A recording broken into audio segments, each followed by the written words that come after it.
Welcome to TD Place and what is an absolutely beautiful day here in Ottawa, Ontario, Canada. Not a cloud in the sky tonight as the Charlotte Independents take on Ottawa Fury FC and will be one of the only matches at home here for Ottawa Fury FC in the month of June. Gord Smith alongside myself, Tyler Mcdonald. Thank you so much for joining us. And last time out, Ottawa Fury FC continued their run on their clean sheets, 7 clean sheets in a row now, 7 unbeaten in a 3-0 win. Terrific performance on Wednesday. I thought the first half a bit flat, second half they were terrific. Took the game to Toronto FC, got the 3 goals and ended up with the win. Jorge Herrera is a player to watch out for the Charlotte Independents. Just something magical. He is a Colombian. Well, top scorer with 5 goals, and obviously he's going to be somebody playing up top on a loan here this evening in a 4-5-1 formation for Charlotte.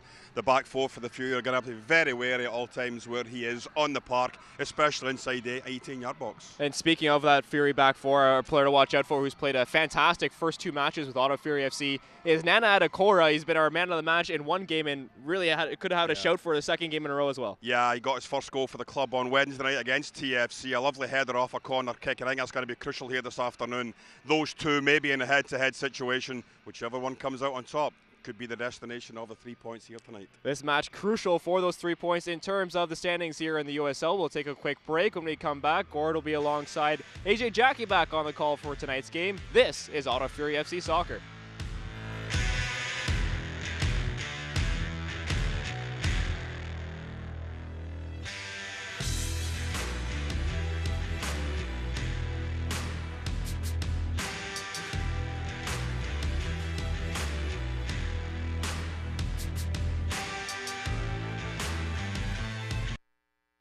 Did you know the Brick is 100% proudly Canadian? We employ over 5,000 Canadians, and nobody knows more about furnishing Canadian homes at the guaranteed lowest price than us. Saving you more. It's not just a slogan. Saving you more is our obsession.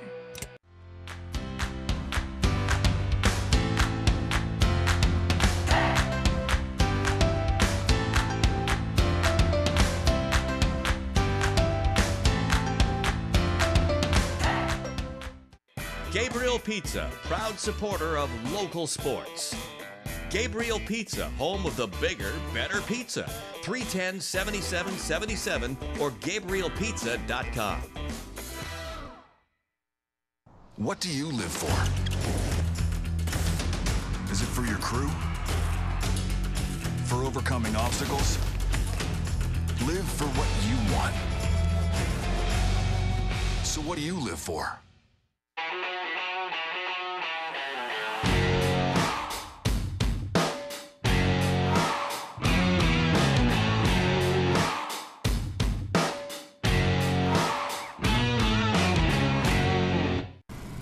Hey, Impreza. What's new? Well, I've got this available reverse automatic braking feature. Oh. When I reverse, I can automatically brake if I'm about to hit something.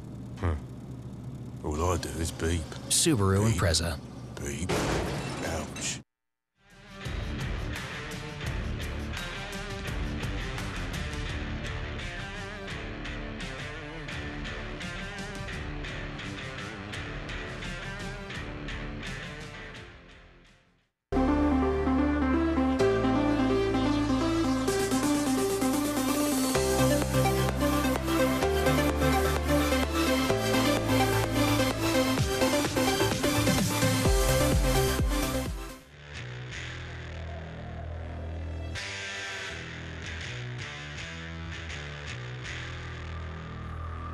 And welcome back inside TD Place. AJ Jakubek, Gordon Smith with you as we get set for this match between Ottawa Fury FC and the Charlotte Independents. And Gordon, 2 very hot teams, and for Ottawa Fury, just trying to keep things going. 6 straight clean sheets, 6 straight unbeaten with 4 wins and 2 draws, and a win tonight will see them push into a playoff spot. The 2 hottest teams in the Eastern Conference, Ottawa coming in 13 points out of the last 15. Charlotte coming in with 10 out of 15, so it should be hopefully a cracking match here this evening. That's we are at 7 o'clock Eastern time. Yeah, 26 degrees. It's a beautiful one here this evening. Let's have a look at the starting 11 for both these squads, and we'll start with the Charlotte Independents, and it's Andrew Dykstra, the American, the starting keeper. Just 2 Americans in the starting 11 for Charlotte. Sam Vines, the other at left back. The back 4 includes Javon Watson, the Jamaican, Joel Johnson, the Spaniard, and the Korean 54 caps for South Korea, Lee Jung-soo. In midfield, you've got Alex Martinez, dangerous Uruguayan. Cordell Cato, 20 caps for Trinidad and Tobago. Kevon George, 21 caps for TNT. Kay Vosser, the Swiss under-21 international. He's played for Grasshopper, Basel, and Fulham, some big clubs in Europe. And Jan Ekra, the French under-18 international, who was with the Lyon B side. So he is a very dangerous player as well. And it's Jorge Herrera, the lone striker up top, the Colombian, for Ottawa Fury FC. And the starting 11 is brought to you by Gabriel Pizza, Ottawa's bigger, better pizza. Gabriel Pizza, 310-77-77. It will be the same lineup that won them the last match midweek against TFC2 3-0. Maxime Crépeau, the Canadian, in goal. Back four of Onwo Obasi, Thomas Mayer-Jaguar, Nana Atakora, and Eddie Edward. In midfield, Jamar Dixon, Kevin Oliveira, who was okay, came off after a clash of heads in that first half, and Chris Manella. And then up top, it's Adonai Jareed, Carl Howarth, and Steven DeSantos. So once again, 8 Canadian starters for Ottawa Fury FC. As the referee tonight is Carol-Anne Chenard. Her assistants, Philippe Betez-Kwesi and Lias Arfa, and the fourth official is Matt Suare. I think it's imperative, AJ, that with a numbers game in central midfield, with it looks like a 5 for Charlotte, you've only got 3 in the middle for Ottawa. Adonai Jareed, Carl Howarth, it is very, very important they drop back into that midfield area when we don't have possession. Gordon, I'm just glad we can hear you now. Because that's like a first for me. I've known you a long time. I think that's the first time I couldn't hear you. It was my best opening line ever as well, by the way, so just letting you know. Great to be back working with you. Yes. I know certainly we've crossed paths a lot. We've shared a couple of pints. We have, yes. But we haven't called a game together since Capital City FC That's when right. Clint Irwin was in goal for Capital City FC. Of course, that was before Ottawa Fury existed at the professional level. All right, underway here at TD Place. Fury going left to right with their black and red kits, black shorts and black socks. And going right to left in this first half with their all blue kits, it is the Charlotte Independents, also their 5th year of existence, although they were in different leagues from 2014 to 2016. Mike Jeffries has been at the helm as the head coach for all 5 years, and this is the first for Nikola Popovic for Ottawa. And of course, Charlotte coming in on the back of 3 wins on a row. There was a US Open game that they did lose, AJ, in their last 4, but coming in here as we mentioned, one of the hottest teams in the USL Eastern Conference, along with the Ottawa Fury, in case you didn't hear it at the top of the broadcast when my microphone wasn't working. Ottawa coming in 13 out of 15 points, Charlotte coming in at 10, a whole bunch coming in with 9 out of their last 5 games. But these 2 teams here this evening are the ones we're looking at. Oliveira with a ball for DeSantos, and Steven DeSantos coming off that brilliant performance with 2 goals, one from the penalty spot in the 16th minute, and then just a thrashing finish to make it 3-0 against TFC2. With Nana Atakora scoring in between. Atakora's second match for the club, was man of the match in the first, the 1-0 win against Bethlehem on Friday, and then scores a goal in his second. So it's been a pretty good debut for the man in central defense. And again, one of 8 Canadian starters on this side, as it's a goal kick for Charlotte in the 3rd minute. And Jaguar keeps his spot in the starting lineup. Obviously, Coach Popovic doesn't want to tamper with a winning lineup, and that's fine. You get into a superstition type of scenario where you want to make sure that you keep things on the run. But when you've got a player of experience and the character and the quality of a Colin Falvey sitting on the bench, at some point you have to wonder, when will Falvey get back in to this lineup here in 2018? We were all waiting to see how we would line up alongside Nana Atakora, and that just hasn't happened so far here since the 2 of them have been available for selection. DeSantos with the ball, gets it out for Onwo Obasi. Sends it across the halfway line, making a run is Adonai Jareed, but this will be shepherded out by Javon Watson for a goal kick. Charlotte, 3 minutes played, 0-0. The available subs today for Ottawa: Sergio Minicio, you mentioned Colin Falvey, Gabriel Balbinati, who came on in relief of the banged up Kevin Oliveira in the last match, but again, Oliveira good to go here today. David Monsalve, the backup keeper, Tony Taylor, Monty Mosen, and Jimmy Shamar Sanol, who has 2 caps for Haiti, including that one against Argentina where he swapped shirts with the one and only Lionel Messi on the international break. So there you go. Pretty eventful couple of weeks for not Jimmy Shamar Sanon. Not a bad day's work if you can pull that off, that's for sure. But quality right throughout the Charlotte lineup. AJ, you were rhyming off the top, the international players and caps and things along those lines, and the level that they play that all around the world. And you know, when you look at some of the bigger names in the USL, the Louisvilles, the Cincinnatis, you know, you can't write off a team like Charlotte. They know how this league operates, they know how to win. And it's a situation where they've, you know, once you start getting on a roll, 3 games now in a row that they've put full points into the bank, it's all about winning. And you talk about, you know, we're almost about the third of the way now through the season. And if you're able to hit a stretch now where you've got a settled lineup, you've got a settled system, you're all happy with the way you're playing, I think it makes a huge difference when you come into a place like Ottawa that's on such a roll right now in their last 5 games, and you are able to come in, possibly pick up a point, maybe pick up 3 as well. Jamar Dixon trying to win this in midfield. It's taken here by Ekra. Now Adekora launches it back into the Charlotte half as we have a look at the keys to an Ottawa victory, Gord. Well, the first one, I think, is that you've just got to feed the flanks. You've got to get the ball out wide to Adonijah Reid and Carl Haworth. Use their pace down the wing. Put the fullbacks under as much pressure as you can. If you're able to do that, let them worry about the offensive side of the game, not so much the defensive side. I think that could be good for the Ottawa Fury here tonight. Key number 2, we have a situation where you've got to just maintain the intensity you played with in these last 4 or 5 weeks. AJ, it's a situation where you're outworking teams, and when you do that, usually good things happen. In central midfield, you've got to have Jamar Dixon, Oliveira, Manila making sure that they are controlling the tempo, controlling the pace, but above all else, they're outworking the opposition here tonight. Key number 3, on set plays, it is crucial. You've got to make sure you're well organised at the back when you're defending, and in attack, if you can get Dos Santos, you can get Adekora activated in the 18-yard box, much like we saw for the second goal against TFC on Wednesday night, AJ. Good things again might happen for the Fury here tonight. 6th minute, 0-0 as Charlotte looks to attack, and they get this out wide on the right. It's played by Joel Johnson into the middle, and they play it wide left, and Adekora will break this up and clear it out for a Charlotte throw right near the halfway line. It was a terrific switch of play from the right over to the left, and Carl was a little bit slow to react to the run by the fullback. They were in a 2v1 at the edge of the 18-yard box. The ball just into the box wasn't good enough by the Independence winger there. Mention Ottawa can move into the top 8 tonight as it's headed out for a Charlotte throw.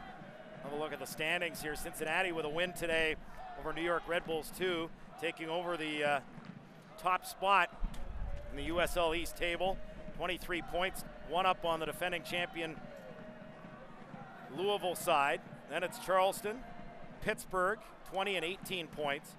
Charlotte has 17, and Ottawa with a win would move ahead of Charlotte and ahead of New York Red Bulls 2, regardless of results elsewhere, where Tampa and Nashville are on 16 points each, and Indy not in play tonight, 15 points in 11 matches, just like Ottawa. Then it's Bethlehem, North Carolina, Penn FC, Richmond, Atlanta 2, and TFC 2 at the bottom with just 2 points. So Ottawa looking to be in a playoff spot by the end of the night for the first time, as it will be a Charlotte corner, an outswinger from the right boot that is sent over the top for a goal kick now. It's a bit of a strange one there. It was played into the front post area. There was 2 players, but there was 5 red and black shirts, AJ. A couple of other blue players had ended up at the edge of the 18-yard box. So I think Coach Jeffries would be looking for a little bit better execution off of these set plays. Put the Ottawa defence under a little bit of pressure if you can early here, because an early goal takes us the crowd completely out of it. We saw the other night there when Ottawa got the penalty, certainly after the 10-minute delay for the clash between the goalkeeper and Oliveira, which seeing it over and over again was just as bad again after seeing it live, and we certainly hope that the TFC goalkeeper is going to be all right. I'm not exactly sure what his final injuries were. Somebody said something about a broken nose. I'm not sure, but certainly looked like it from Drew Shepard, yeah. And it was quite a crack when the 2 of them collided. Here's Ekra making a run into the box and ball in the air, but Crépeau comes off his line to gather it. The Mayor Jaguar in close proximity. 9th minute 0-0 here at TD Place. Well, you look at the streak Ottawa that Ottawa is on with no goals being conceded, but this Charlotte team coming in, the 4th highest scoring team in the Eastern Conference. Cincinnati obviously ahead of the New York Red Bulls as well. In Tampa Bay with 18, Charlotte coming in with 17 here tonight, AJ. So the back 4 of the Fury will be under a little bit of pressure, but above all else, I think also Chris Manella will be very, very important. Just sitting in front of the back 4, offering a little bit of protection to Jaguar and Atakora. Adonijah Reed trying to win it, but it comes far side now to Joel Johnson. Now it's Javon Watson. Lays it across and over the top it comes towards Herrera. 2 black and red shirts in the area. It's cleared away. Charlotte back in possession. Martinez lays it to George. Now it comes back for Javon Watson. Gives it away cheaply in the ball for Oliveira. Ooh, just met by Watson. He needed to make up for that bad pass. Now a diagonal ball to the left into the Fury half. As we're 10 minutes in, no score.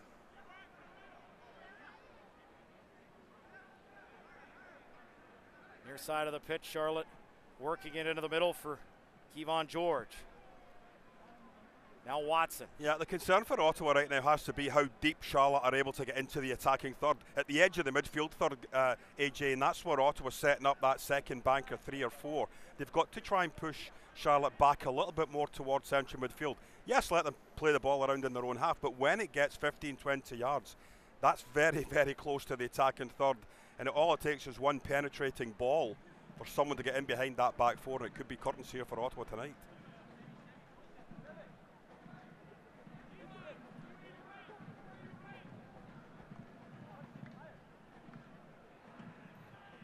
Fury worked this in for Steven DeSantos. In the Ottawa half, Ekra trying to take it away, he's successful. Cato, they move it wide on the left. Oh, good ball into the 18-yard box, but Atakora reads it well, steps up and clears it away, but Charlotte's had the lion's share of possession here, 11 minutes in. Yeah, they're obviously coming in here, AJ. There's no fear at all about coming up against a Fury team that's been pistol hot lately. It's just a case of Charlotte's going to play their game, and it's seemingly working out for them so far in these first 11 and a half minutes. Reed to Oliveira, now to Steven DeSantos as Ottawa looks to maintain some possession here. Back inside their own half, Obasi for Mayor Jaguar. They work it across the back 4, Atakora for Eddie Edward. Now to the captain, Carl Howarth, back to Edward. And Atakora plays it back to Maxime Crépeau. 26 degrees, beautiful evening for football, but certainly the players will feel the effects, I think, as the second half wears on, as Oliveira draws a foul just inside the Charlotte half. Yeah, and it is good to see Oliveira back in the starting lineup, not showing any ill effects of that collision on Wednesday night. It was a situation where he was off for about 12 minutes, I think, AJ, and the Fury were playing for 10 men. Unfortunately for Toronto, they didn't really do much at all, and it looked more of an even game, even with Ottawa playing with a man down for that period of time. They finally were able to get a substitution in, but nice to see him back in the starting 11 and ready to go up against Charlotte here tonight. Nifty little back heel from Adonijah Reed, but didn't get to Oliveira, but DeSantos wins it. Reed's ball, though, met. And Charlotte gains possession as it goes off. Looked like it went off Joel Johnson last, and that should have been a Fury throw right there. 14th minute, 0-0. As Johnson, with all sorts of experience in Spain, played one match for Valencia after coming up in their youth system. One of the biggest clubs in Spain. Also spent some time with Real Madrid C. Charlotte working across their back four. Here's Johnson now, short of the halfway line. Plays it into the middle for George. We'll get it ahead for Ekra.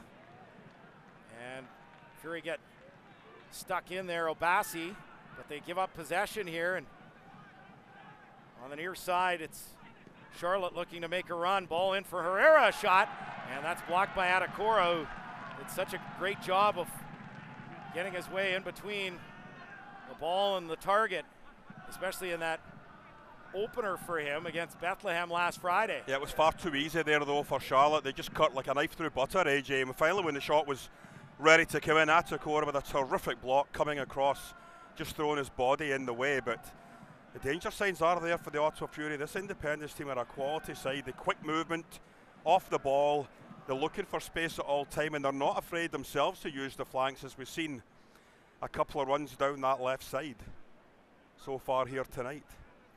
Charlotte got the better of Ottawa on opening night, 4-1 in North Carolina. But Ottawa, a much different team now after those first 5 matches, which yielded just 1 point. So difficult. The new coach, new system, trying to organize things right off the hop when you don't have even a regulation size pitch to work with. Is again Charlotte making a run, this time down the right. Johnson's ball in, played into the air. It goes off of Manella, but Charlotte back in possession. Cato goes wide from Vosser, and now it comes back to George. Lee Jung-soo now to Javon Watson. Lee Jung-soo comes ahead. Here's Alex Martinez. Good ball on the right.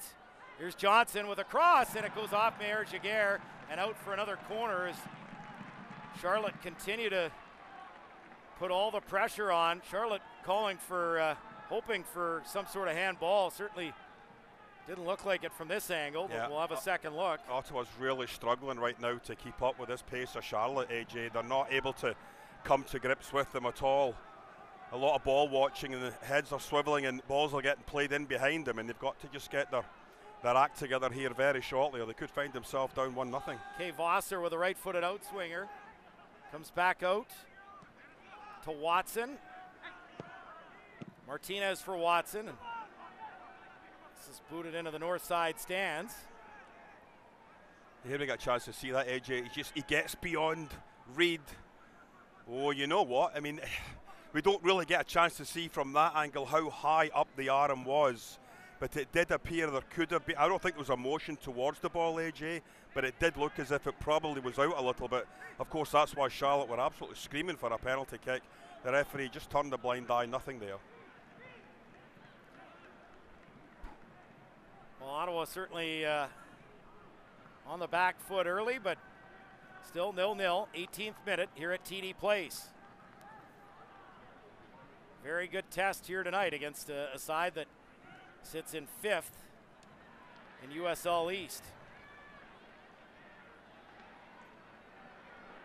Ball from Oliveira is met and comes out for an Ottawa throw. And this clearly, when you look at Bethlehem, when you look at TFC2, two very young sides trying to, I guess, be true feeder clubs for Philadelphia and TFC. And this, when you look again at this Charlotte team with the type of experience that they've got in their lineup, it's a much different animal altogether. It really is, and I think the one thing we've noticed is just the pace and the quickness of a Charlotte team here as opposed to the two teams we've saw come into Ottawa in the last couple of weeks. Oliveira trying to get this across. It comes back Eddie Edward, and muscled there, although some shouts of a foul. Good work here by Manella, reads it perfectly. Here's Manella going right up, 20 yards out with a shot, and it stopped as Ottawa, just like that, gets a great opportunity as Dykstra is forced into a tough save against Chris Manella. It's a very, very slack ball in central midfield. He picks it up, a little step over. Defender backs off, doesn't go towards the ball. Nice save, good stop by the goalkeeper. But at this point, you would expect someone from 22, 23 yards out, AJ, to put a foot in, get a tackle in there. Don't allow the shot. Fortunately for Charlotte, Dykstra was able to make the stop. So it's Ottawa's first corner of the match, a right-footed outswinger near corner flag from Carl Howarth, who delivers.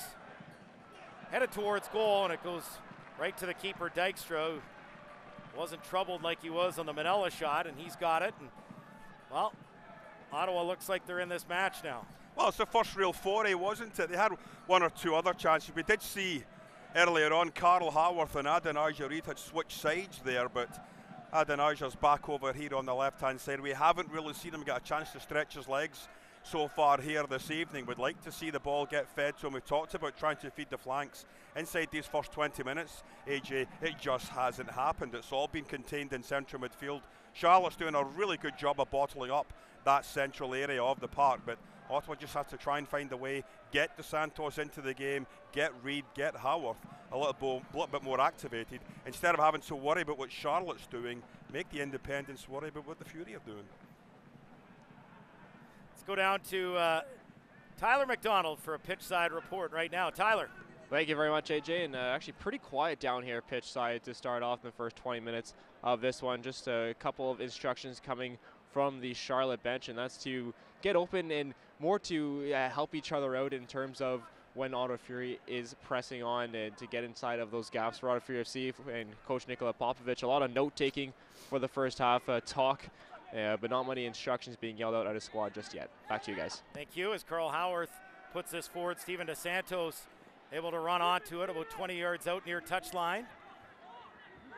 DeSantos with 3 blue shirts on him, able to hold them off briefly, but he does win a throw, so good work by Steven DeSantos. Yeah, he didn't have an awful lot of support there. Howarth and Oliveira were just about 15 yards behind him. Almost on you go, big man, take him on yourself. See what you can do, but nice to see that he was able to battle hard there and win the throw in on the far side. 21st minute, 0-0 here at TD Place. As they get this in via the throw. Here's Eddie Edward right inside the 18-yard box, but finally taken away, although Manella looks to intercept in central midfield. Comes back into the Ottawa half. And good work by Obasi to dispossess Cordell Cato, sends it out. It will be a Charlotte throw. Well, that's a couple of times now Charlotte has conceded possession, AJ in the midfield third in Ottawa. The first time Manella was able to break forward for a shot, that time just couldn't get it under control with a second touch. And Charlotte almost had an opportunity to break again the other way, but well played by Obasi, big 6-foot-plus left back. You don't see very many players that size playing in that position, but he's obviously extremely comfortable with that left foot of his, AJ, in that role. I'd like to see him get forward a little bit more. We didn't see an awful lot of it on Wednesday from him.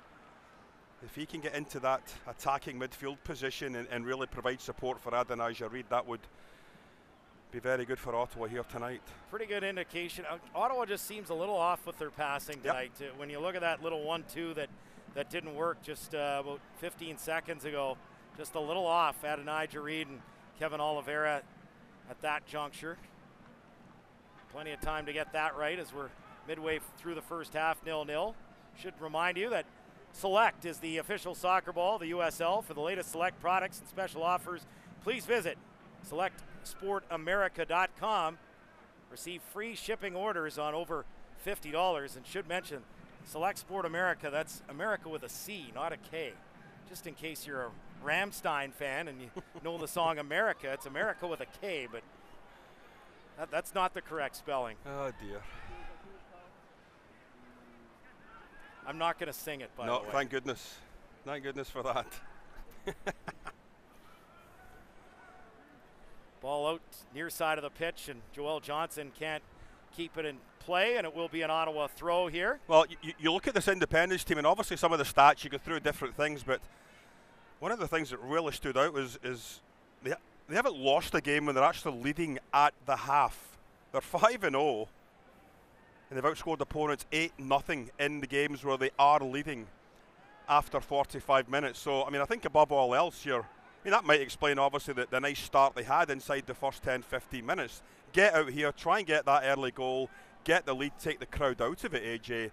But when you have a start like that, there's obviously, you know, trends and things like that people look towards. That's a hell of a start. And if you're able to get that 1-0, 2-1 lead going into the half, you know how to close games out. You know how to finish teams off. And that's the mark of a championship potentially winning team, AJ, when you're able to control a game the second 45 minutes after taking the lead in the first half. Good work by Dixon coming across, sending this out for a Charlotte throw inside the Ottawa half. You can get a player's perspective of all the action around USL every Wednesday as the Tampa Bay Rowdies' Jack Blake hosts the Blake Down on the USL YouTube channel. You like that name, don't you? What would we call yours? We call mine. Would it be the Smith Down, the Gord Down, no. the Rangers fan down? Gord Down, eh? You like that one? I like Rangers fan down because it is. Yeah, that would be good. That would be good. They are having some down years, so it kind of works Easy in a couple of different ways. I mean, couldn't even finish ahead of Aberdeen this year. Yeah, well, that's why we've decided to make the change. We brought in Stevie G, and fingers crossed he's going to get the job done for us and move us in the right direction. Obasi does well to earn a free kick here as he's stumped by Joel Johnson on the left side. Fury with a free kick inside the Charlotte half. For a big man, he's got such quick feet, doesn't he? I mean, he's able to just ghost beyond players. Here we see him there, left foot onto the right. He just shows the ball. There we are. I'm off. It's a free kick, and Ottawa back in possession, trying to build up on something from the back again. Diagonal ball that doesn't get to Adonai Jareed, and it's headed towards the keeper Dykstra. Corrals it for Charlotte. 26th minute, 0-0. Charlotte builds it up from the back. Reminder that the USL's official Twitter feed keeps you up to date with news, live game updates, and highlights from around the league. It's 24/7. Follow at USL on Twitter. One thing I don't know about that 24/7, are there Twitter feeds that go down in the middle of the night? A lot of that depends. That you have to follow them again every day because they're not 24/7? How does that work, A lot of that depends if you live in Kanata and all the brownouts they've been having over the last number of years. But yeah, it's a good point, AJ. 24/7 is 24/7. There's no downtime, you would assume. 27th minute, 0-0, and a Charlotte throw inside the Ottawa half. In the heat here in Ottawa. It was a rough spring, but the summer has been good so far as the ball goes forward for Steven DeSantos. Yeah, but he's all by himself. There's no one at all for 25, 30 yards within him, Graham, and he's AJ, sorry. And he's just got to make sure that Reid and Howard do get up there to support. It was a bit of a break, that's for sure, but somebody's got to break their neck to try and get into that supporting position where he's not 1v3, in some cases 1v4. I do have to say, I'm really impressed with the Charlotte team here, AJ, that's come in, because, you know, we've seen some of the teams that have come in here as well. But FC Cincinnati obviously came in and played extremely well, but I think until that wonder goal was scored by Kenny Walker, I think Ottawa, certainly in the first half, played them very, very well. Cincinnati started better in the second half, but this Charlotte team has come in and looked very, very slick, very impressive here tonight against our Ottawa Fury. Thought that was marginal on the foul there. Little right of center, they'll have a free kick. Charlotte about 35 yards out. Strange schedule for Ottawa. We'll get to that momentarily. With a lot of road games coming up. You think they're having a shot here? I mean, that's a fair distance to be a goalkeeper of Crepeau's quality.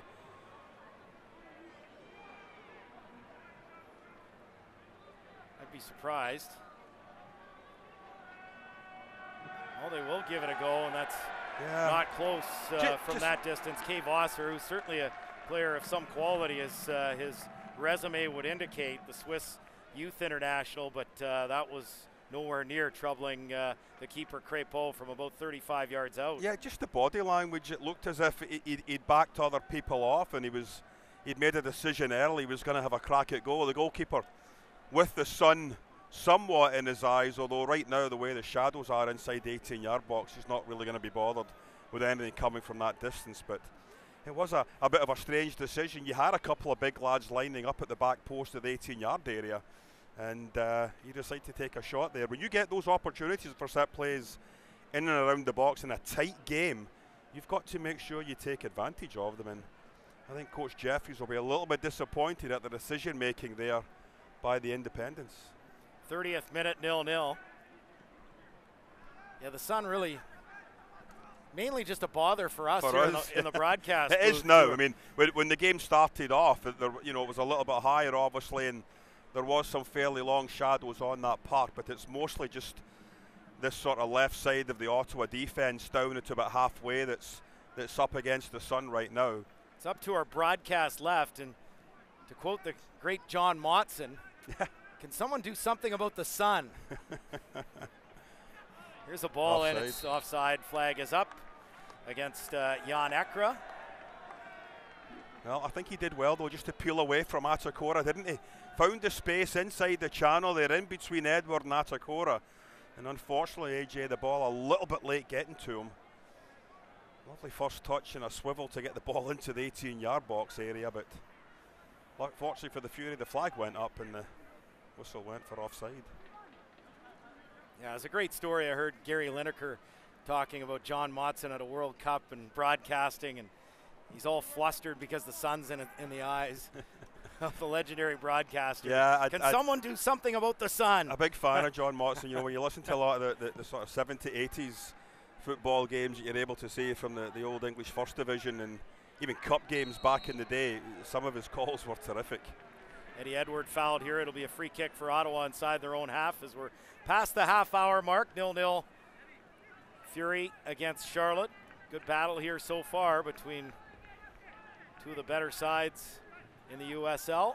I think one of the things that Popovich would be disappointed about is that from open play, you really haven't created an awful lot of chances, AJ, into the attacking third. I mean, a lot of the play, when you do have possession, it's been breaking down between midfield and the attacking third. And much like we saw again there, it's just far too easy for Charlotte to break out, either on a counter-attack or on a nice build-up play from the back. Ottawa just has to have someone take the game by the scruff of the neck here a little bit and just try to will them on.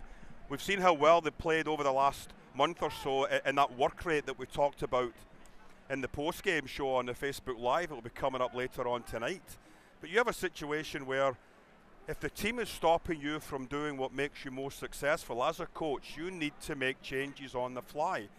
So far, I haven't seen an awful lot of them coming. Maybe at half-time, he's only 14, 15 minutes away, might go in as a substitution needed, possibly shake things up, could be. But the fact of the matter is, Charlotte, the way they're set up here with this 4-5-1, very, very comfortable for them here so far inside these first 32 minutes. Here's Obasi, who had a very important touch about a minute ago to quell a Charlotte attack. Gets it back to the keeper, Crépeau. He'll launch it high into the air and too high for Dos Santos, and Charlotte back in possession, although Howarth trying to get it back as it comes to the center back, Lee Jung-soo. Now out for an Ottawa throw. Mention the schedule. Ottawa will have a couple of home matches. Well, we hope a couple of home matches in June, but in the Canadian Championship, their next home match in the league isn't until July 8th against Pittsburgh. So their next 5 league matches, all away from home. It's a strange schedule. It doesn't make a lot of sense that in the middle of the season and in the middle of June that you would be away so much. Now, I know there are other tenants here at TD Place, but even Ottawa doesn't have, when you look at their football schedule from a CFL standpoint, I believe they only have one game in June because they don't have another preseason game, and they have the first week off. And they play in late June against Saskatchewan, which would be their regular season home opener before they hit the road for Calgary. So I believe only one league match between the Red Blacks and Fury in all of June, which is, I think, when you want to have some home matches, but it's well, when you start strange. getting into July and August, you're talking in Ottawa anyway. It's camping season. You're going away on the weekend. Schmampers, they can all stuff it. But that's what happens. Who wants to lay the down kids on a bunch of sticks? But June, is that the what kids you want are to do, still Gord? No, I don't. Lay on a hate bunch of camping. sticks? June, the kids are still in school. Families are still wanting to do things together. When summer holidays come around, you know, it does make it a little bit tougher, and you're all fighting for the entertainment dollar. And I think at some point you look at it and you say, no, let's go away for the weekend, or let's do different things. And things like the Ottawa Fury, certainly not the Red Blacks suffer, but the Ottawa Fury may suffer from an attendance standpoint.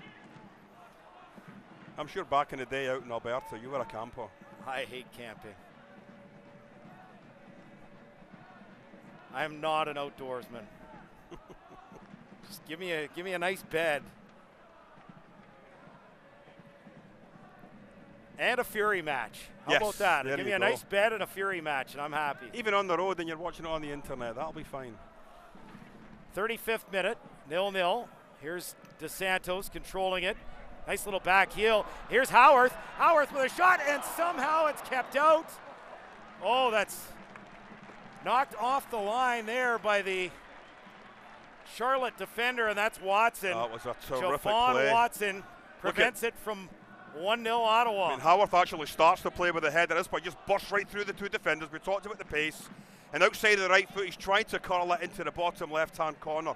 Great work by the defender, though. You're taught as a defender to defend all the way to the goal line. That's exactly what he did. Now Howarth with a right-footed in-swinger off the corner, and this is headed over the top for a goal kick, Charlotte. So that's the best chance of the match for either side. And once again, Carl Howarth just snake bit around the goal. Yeah, and if you looked at the bigger picture off the replay, Jamar Dixon had continued his run into the 18-yard box. He was right on the 6-yard line. He would have been onside if Carl was able to get the ball cut across. Carl decided to take the shot, try to beat the goalkeeper, try to beat the player on the line. And unfortunately for the Ottawa Fury, it was blocked.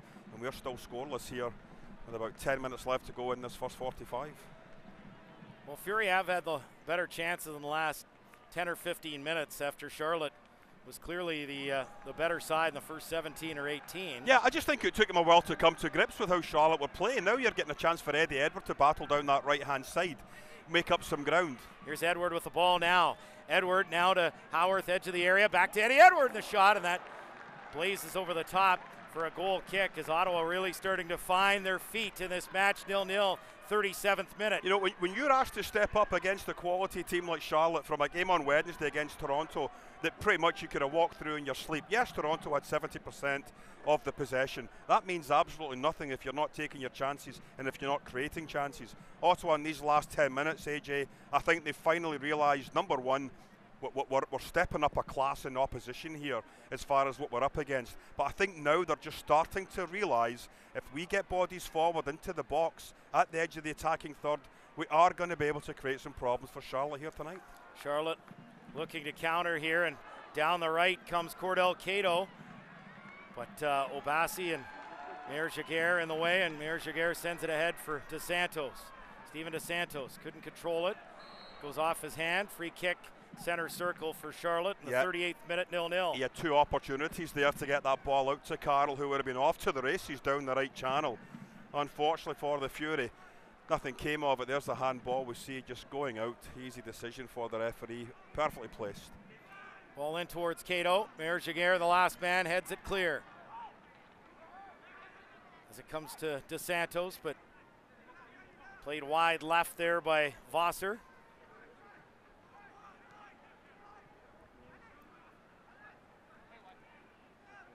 Now it's Martinez. Comes back to Javon Watson. Over on the right for Joel Johnson. Now to Lee Jung-soo.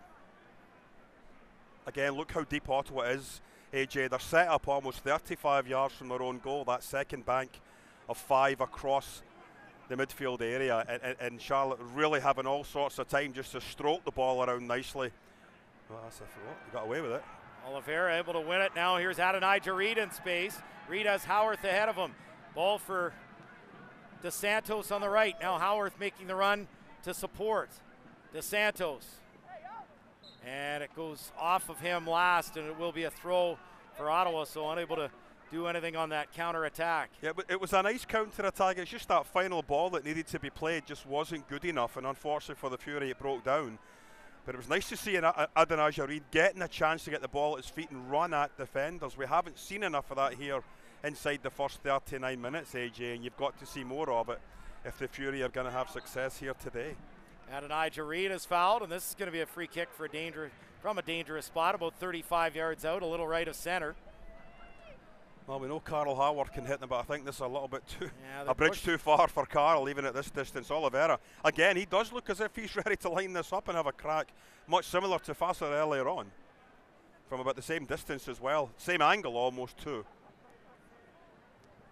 Maybe closer to 35 than 30, so this is not an easy one, but Oliveira will line this up, right of center. He will give it a go. It's blocked, comes back to Adonijah Reid. His shot, and that rolls along the turf and wide on the near side. It will be a goal kick, 40th minute for Charlotte, 0-0. Fury against the Charlotte Independents. Yeah, unless you've got an absolute rifle of a shot, AJ, from that distance, you're far better served just to chip the ball into the 18-yard box, almost around that penalty spot area. Goalkeeper can't come for it. Defenders are going back towards their own goal. They hate that. If you got a chance for Atakora or DeSantos to nip in and get their head on it, who knows what may happen. But all you're really doing with a shot like that into the wall is just allowing Charlotte to easily defend that free kick.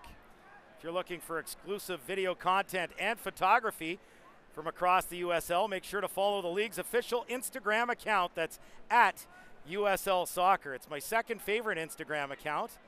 My favorite is at Gordon Smith Rangers fan. You get a lot of selfies on that one. A lot of posing. Oh my goodness. This coming from a Newcastle United fan, by the way. Who have won the equivalent of what in the last 40 years? Since I've been alive, none. Yes. Nice effort from distance by Kevin Oliveira. A right-footed shot, but still a little bit over the bar, so it will be a goal kick for Charlotte. I'm not worried about Gordon Smith Rangers fan is just your handle. I was just talking about all the selfies that were on there. Oh dear, I don't even have that. I'm not even on Twitter, so I have no. This is Instagram I'm talking about. All Instagram is just pictures of game day, basically, when we're here.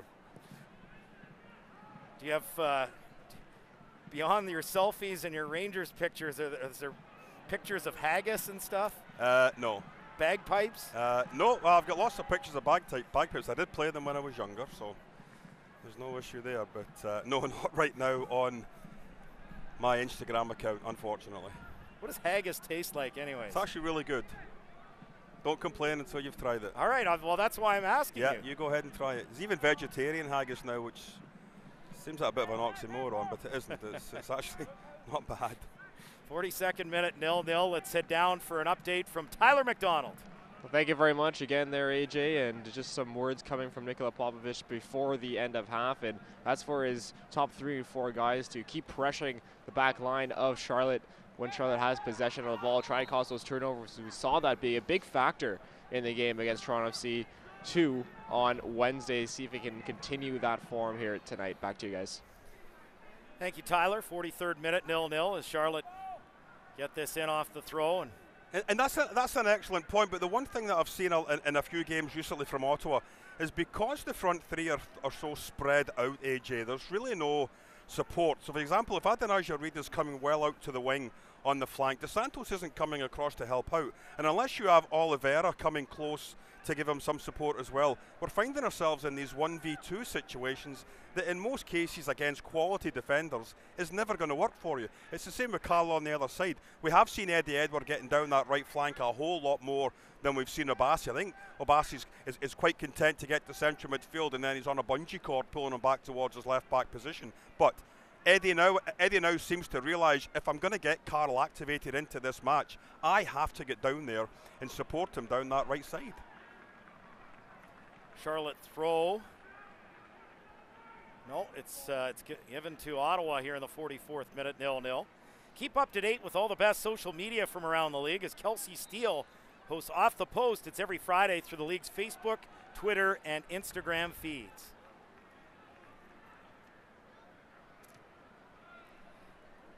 Another throw here for Ottawa. Well, you look at Charlotte's last 3 USL games. Obviously, the last one was Richmond Kickers, who are sitting down at the bottom of the table. You've also got Toronto FC that they beat as well, down at the bottom of the table. But on the 12th of May, that 4-1 hammering of FC Cincinnati, AJ, was a bit of a wake-up call, I think, for a lot of teams around this league that, you know, as well as Charlotte reputation-wise can be a team that can do well. When you're beating a team the quality of Cincinnati 4-1, my goodness, you're in with a shout of winning just about every single time you put on those shorts. Near side of the pitch, it's Eddie Edward with the throw. Not hearing of any additional time coming here, so we've got about 40 seconds until halftime. As Fury win it. Here's Carl Howarth making a run right to the edge of the penalty area, and he's called for the foul. Free kick for Charlotte. I think he thought possibly he was going to get the free kick for getting taken down at the edge of the 18-yard box, but unfortunately for the Fury captain, there's a player down injured there. He's seems to be all right getting back up on his feet. If you're looking to see which teams are hitting their peak performance in USL, find out every Monday afternoon when the USLsoccer.com power rankings are released to see where your team sits after its most recent results.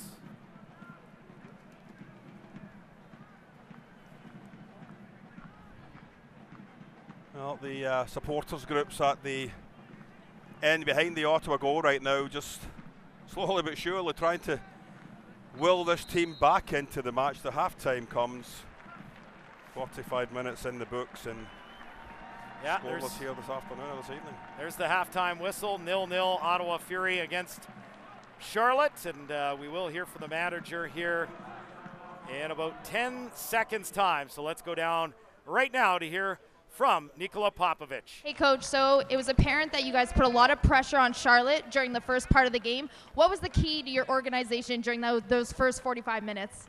I think we were very, very compact and aggressive in our half. It's a very, very close game. I think we have some chances to break them.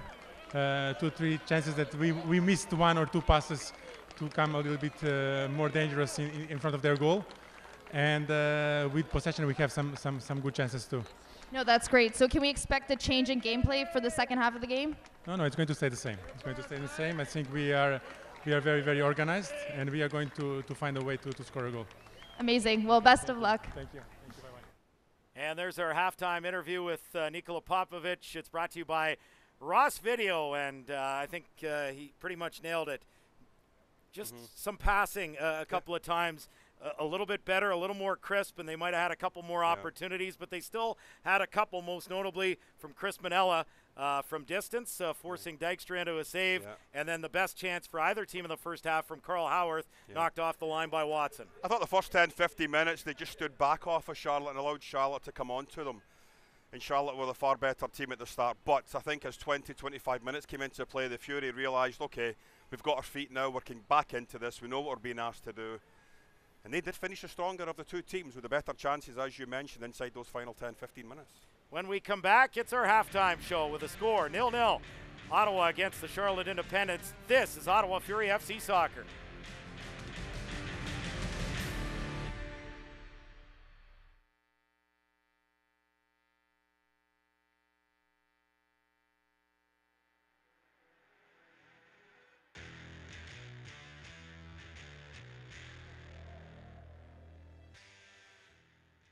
Did you know the Brick is 100% proudly Canadian? We employ over 5,000 Canadians. And nobody knows more about furnishing Canadian homes at the guaranteed lowest price than us. Saving you more. It's not just a slogan. Saving you more is our obsession.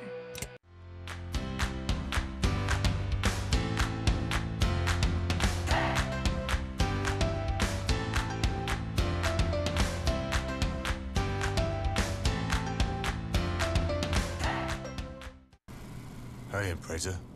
What's new? Well, I've got this available reverse automatic braking feature. Oh. When I reverse, I can automatically brake if I'm about to hit something. All I do is beep. Subaru Beep. Impreza. Beep. Ouch.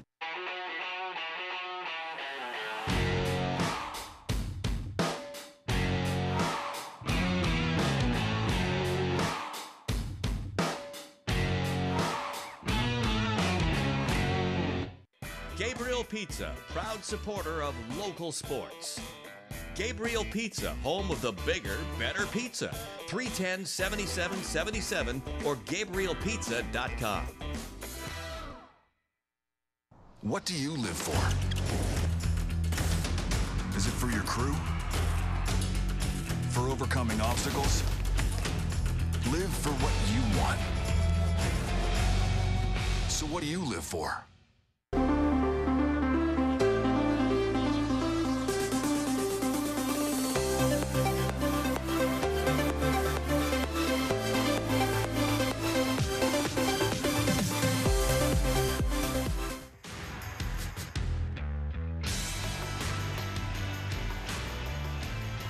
Welcome back here to TD Place. 0-0 the scoreline after 45 minutes play as the kids enjoy the splash pad on this very hot day here in Ottawa. And both these teams, while it's been a story of goalies so far who've been coming up and making the saves, both teams have a clean sheet so far. And that leads us into our USL Saves of the Week for Week 11. Here they are now.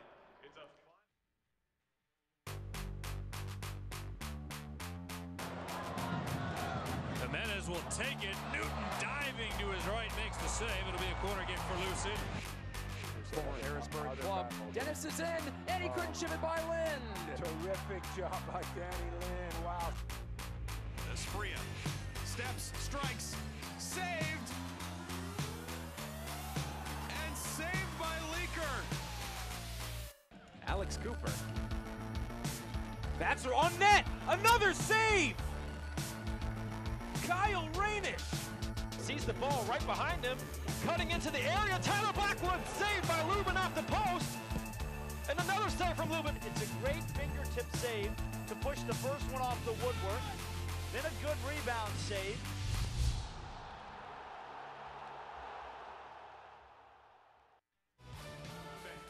Well, very fitting that we have a Saves of the Week on a 0-0 scoreline game so far. We'll take a quick break. When we come back, AJ and Gord will continue our halftime show. This is Ottawa Fury FC Soccer.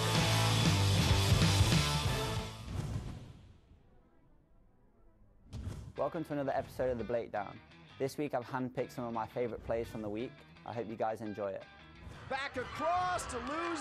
Iwolo still loose. And how about? This play from Iwolo starts here. You know, he wins the header, and that allows his striker to go through on goal. The commitment to win the header and then follow it through with the run and the support as well, because he could just stop. He could stop his run and expect the striker to score, but he follows it through. He doesn't take the best of first touches when it comes back to him, but he has the composure to take another touch and relax. So a cheeky double nutmeg to finish it off.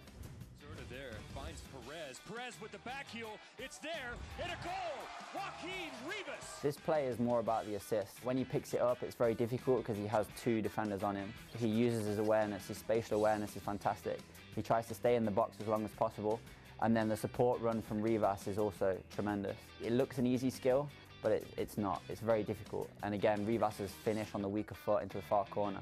Again, it's a brilliant play. Combine well with others. We saw him a few weeks ago with Fresno. Oh, this is dangerous opportunity here. Strike, and we are equal. This has to be one of my favourite plays from the week. When Lopez gets the better of his defender here, he sees the keeper coming out. His first touch actually takes him on a tight angle. And when you see this frame here, he knows he's got three defenders rushing back to goal. So that when he takes his strike, he knows that he has to put pace on it.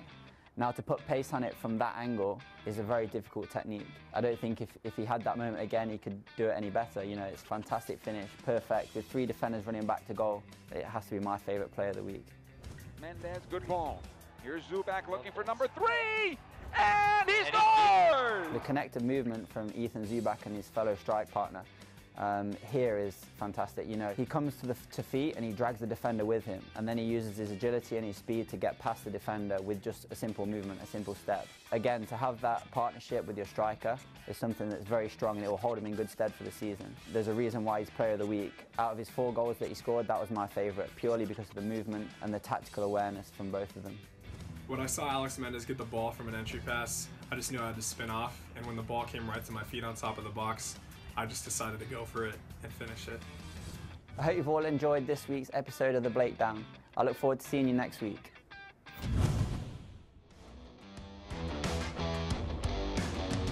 And welcome back. AJ Jakubec, Gordon Smith with you. See, you didn't even have to wait until later this week to get things broken down for you. There we go.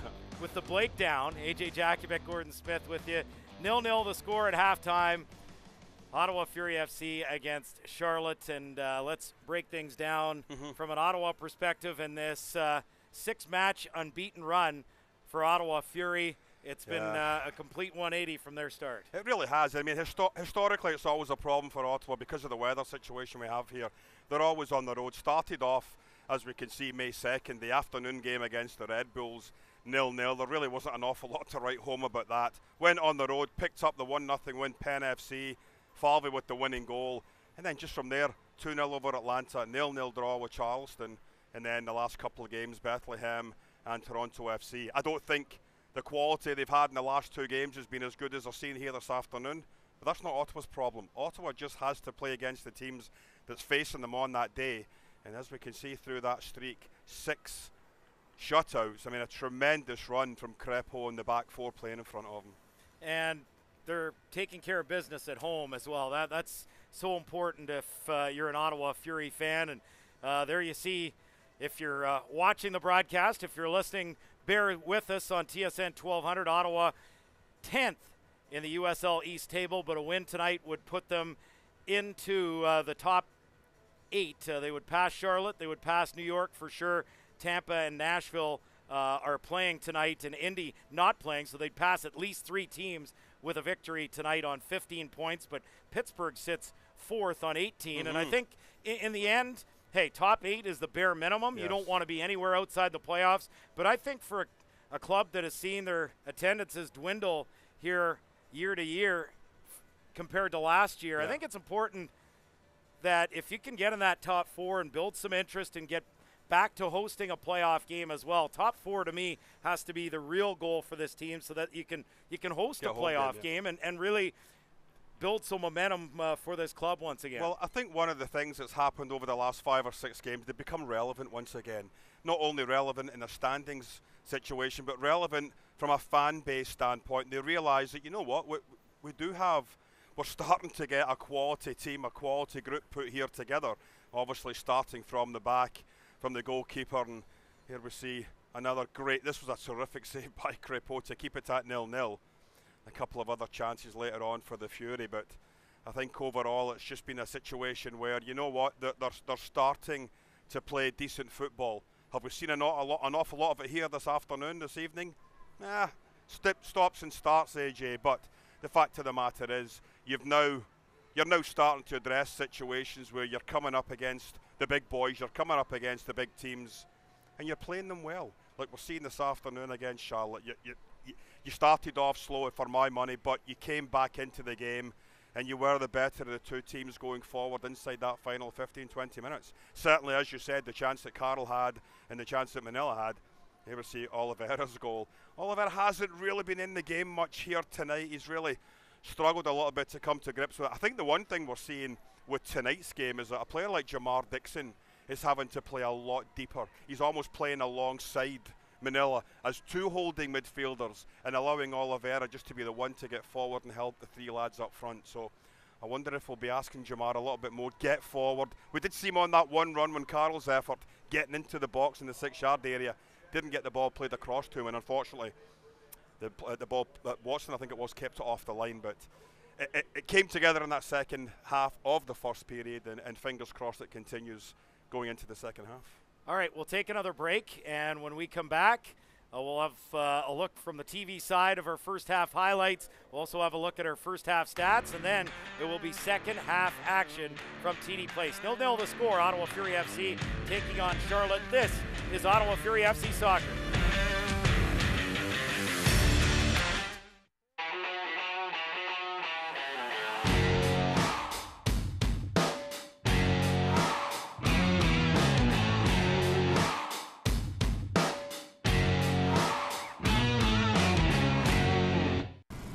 Hey, Impreza. What's new? Well, I've got this available reverse automatic braking feature. Oh. When I reverse, I can automatically brake if I'm about to hit something. All I do is beep. Subaru Impreza. Beep. Ouch. What do you live for? Is it for your crew? For overcoming obstacles? Live for what you want. So what do you live for?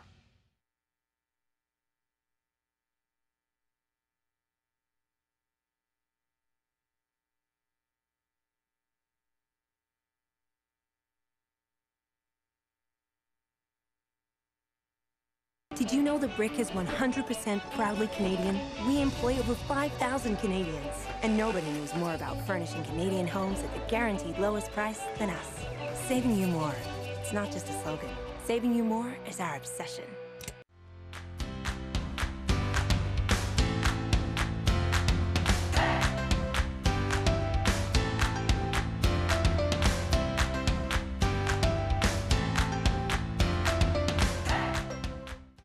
Gabriel Pizza, proud supporter of local sports.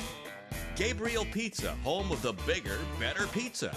310-7777 or GabrielPizza.com.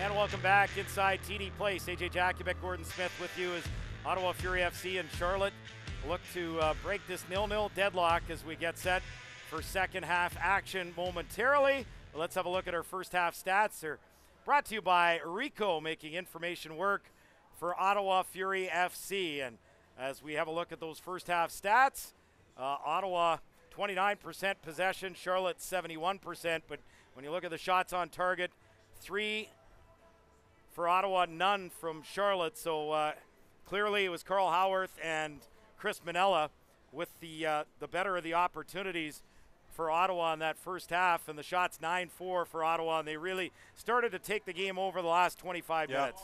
I think that's exactly right. You know, they were very tentative when the game started off. Charlotte were allowed all sorts of possession in the midfield third. Ottawa just stepped right back off them. But as it went on, we saw players like Carl Haworth, Eddie Edwards start to get more activated down that right-hand side. And of course, Manila just carrying the ball forward had the first real opportunity on target for the Fury. Unfortunately, Dykstra was able to make the stop. And I honestly can't recall Crépeau being involved much in any of the play, if at all, AJ, inside that first 45 minutes. For all the possession they had, for all the territorial possible advantage that Charlotte did have, they really didn't create an awful lot in the 18-yard box, and Crépeau's had what you would have to say over the streak a very, very quiet 45 minutes. So second half action underway. Ottawa moving right to left with their black and red kits, black shorts, black socks. And it's Charlotte moving left to right with their all blue kits, blue shorts and blue socks. Just having a quick look out there. It doesn't look as if there's any substitutions for Ottawa. We're just trying to see if we've gotten anything from. No subs at half, we're just being told. So obviously both coaches happy with the performance over that first 45 minutes. I would have to say that Coach Popovich may be, with the reputation of a Charlotte coming in here as a goal-scoring team, then you have obviously done well enough to hold them to that first 45 minutes, AJ, at 0. So for Charlotte, It's Andrew Dykstra in goal, back four of Vines, Watson, Johnson, and Jung Soo. In midfield, Martinez, Cato, George, Vosser, and Ekra. The lone striker is Herrera. For Ottawa in their 4-3-3, Crepeau in goal, Obasi, Meir Jaguar, Adakora, and Edward at the back. Dixon, Oliveira, and Manella in midfield. Reed, Howarth, and DeSantos up top. And what we said about at the start of the game about possibly the Fury getting swamped a little bit in central midfield, that did come to fruition in that first 15-20 minutes. But we saw Carl Haworth dropping a little bit deeper. We saw Reed dropping deeper, and that made a difference. As Charlotte looks to attack here on the left, it's Alex Martinez. His ball met. Good work by Carl Haworth defending, and he's able to win a throw for Ottawa on the 48th minute, 0-0. Well, there's that work rate, that intensity we keep talking about. We saw it on Wednesday night. We saw it against Bethlehem. Carl Haworth, your right outside striker forward, all the way back to his own corner flag, helping out to defend. I thought in that last break, though, the Charlotte player telegraphed that pass a little bit easy. The run was, the only option he had was the run on the outside to the left. And Carl read it extremely well, coming across and stopped it. Eddie Edward wins the throw now, as we remind you that the Canadian Championship returns to Ottawa this summer, with Ottawa Fury FC competing in the qualifying rounds and the semi-final against Toronto FC. To get your pack, visit OttawaFuryFC.com. And should mention that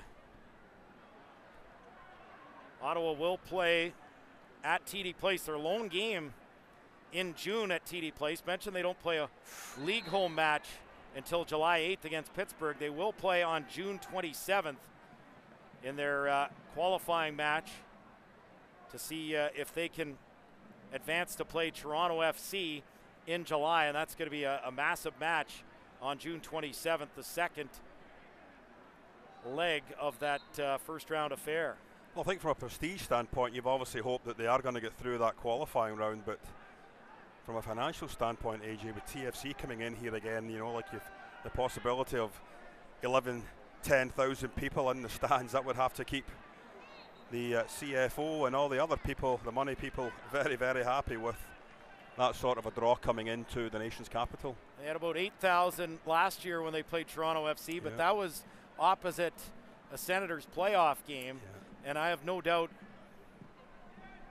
they could get double that. I would think, I mean, they'd be disappointed if it's not at least 10 or 11. I mean, that would be a base starting for me. Somewhere between 10 and 15 to me is where they should be for a home match against Toronto FC when you don't have an Ottawa Senator playoff game opposite. No. And that's been my biggest beef with the Canadian Championship for years. I remember going back, there was a match between Vancouver and Montreal one night where both the Canucks and the Canadians were playing playoff games, and you're thinking, well, how is this good for the growth of Canadian soccer? It's like trying to imagine having your big hockey match. Yeah. Hey, it's the league finals between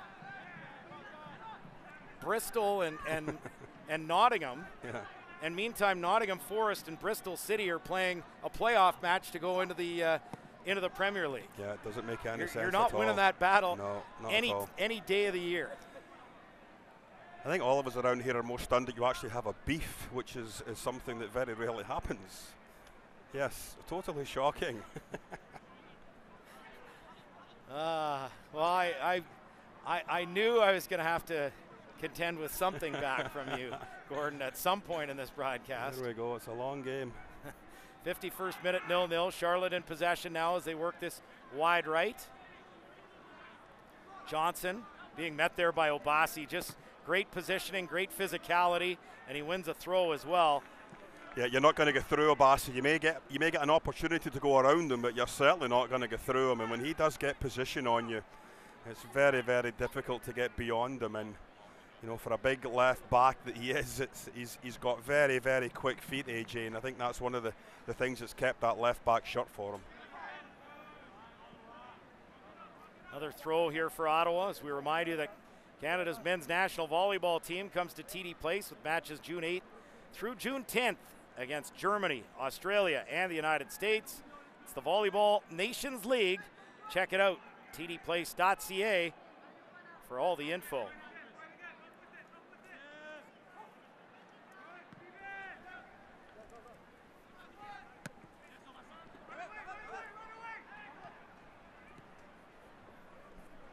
Oh, lovely play on that far side. Jaguar was cut out, went in for the chance. As the cross comes in from Charlotte, it's headed away by Atakora. Another cross into the 6-yard box, and Crépeau able to grab that as Charlotte with a couple of opportunities here early in the second half. Yeah, and Graham and I, when we talked about Crépeau's game on Wednesday after the game against TFC on the Facebook Live program, I don't see a weakness at all in his game right now. He controls that 6-yard box so well. Every single ball that's up for grabs is his. And the one thing that as a back four you want to have that comfort zone that you know when you hear that shout, get out of the way, just make sure nobody can get in beyond you.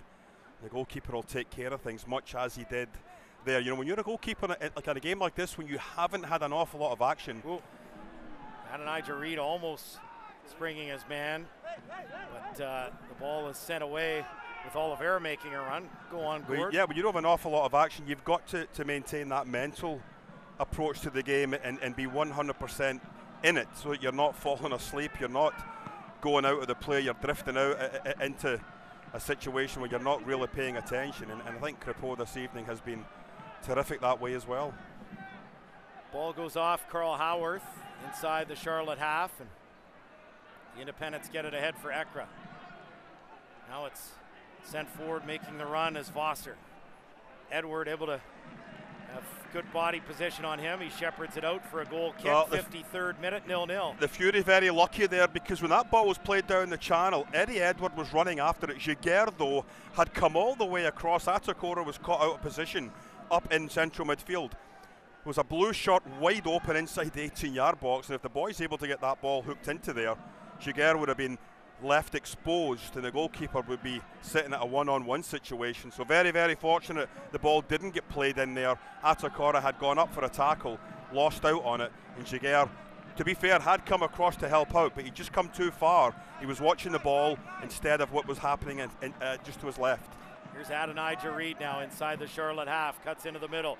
Quick little back heel from Oliveira back to Reed, comes out wide on the right. Here's Howarth, puts it towards goal, and didn't have much of an angle, and he puts it off the side netting. It will be a goal kick as Ottawa dangerous there, looking to open the scoring here in the 54th minute. It was the right play, a lovely little interplay here between Oliveira and Reed. Couldn't get to it. That's a poor ball by the defender, and he's very, very fortunate. That to me is the right play. Carl's got to have a shot from there. I think Oliveira was a little bit disappointed. He didn't play it back into the 18-yard box, but when you see basically the whole right side of that goal wide open, as a striker, you've got to take that shot. Unfortunately for Carl, much similar to the rebound he had when the shot hit the post a while ago. He puts it into the side netting, and unfortunately it's not a shot on goal, it's a shot at goal, but still we're scoreless. 55 minutes gone here tonight. And at the other end, Charlotte attacking, and Adonijah Reed bringing down his man from behind, and so that's a yellow card. First of the match, handed out by Carol-Anne Chenard. So into the book goes Adonijah Reed as Ottawa with a throw inside their own half here in the 55th minute. And that sun has just about disappeared now, AJ, so it's nice shadows all over the park. We're able to see the game quite nicely now. Oliveira trying to close down the keeper Dykstra, plays it ahead. Lee Jung-soo, and comes back to Dykstra. Now Javon Watson. Moves this forward. Cordell Cato back to Watson. Lee Jung-soo gets it across on the left. Vosser. Diagonal ball headed away by Anuo Bassi. Charlotte back in possession. Into the middle. Nice turn from Alex Martinez. Sent wide on the right. Comes in for Ekra. Into the middle, Martinez plays it into the air. Important touch by Mayor Jaguar. Going into the air is Crépeau, and he prevents that from going out for a corner. 57th minute, 0-0. A nice little sequence there by Charlotte, playing the ball around the 18-yard box. 6 or 7 passes, quick passes, one-touch passes, AJ. The Fury doing just enough to get that ball into Crépeau's hands.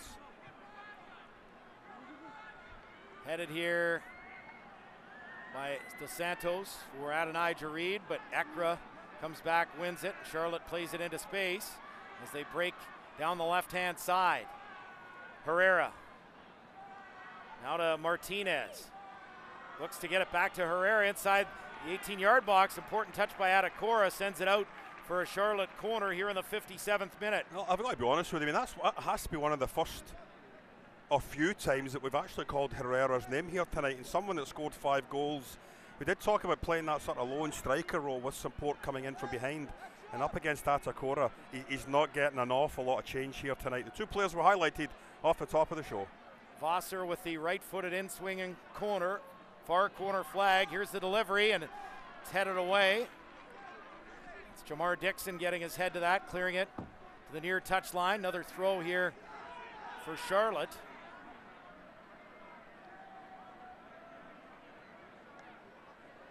And Joel Johnson will take it.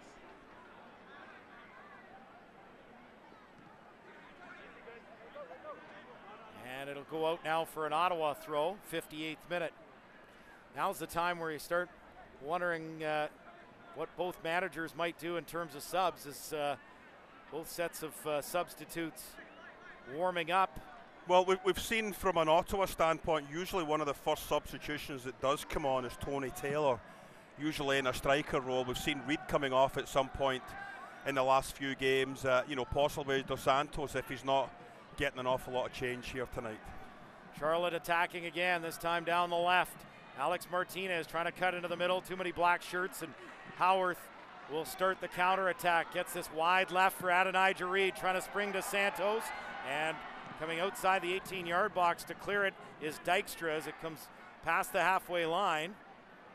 And Ottawa gains possession through Eddie Edward. Ahead, wide right, here's Oliveira inside the Charlotte half, plays this into the middle. 56-93 the attendance here tonight. Oh, not bad for a Saturday night, AJ. Not bad at all. Given away, and here's Carl Howarth for Ottawa. Just couldn't get inside the penalty area. Comes back to Jamar Dixon. Into the middle, it's Manella.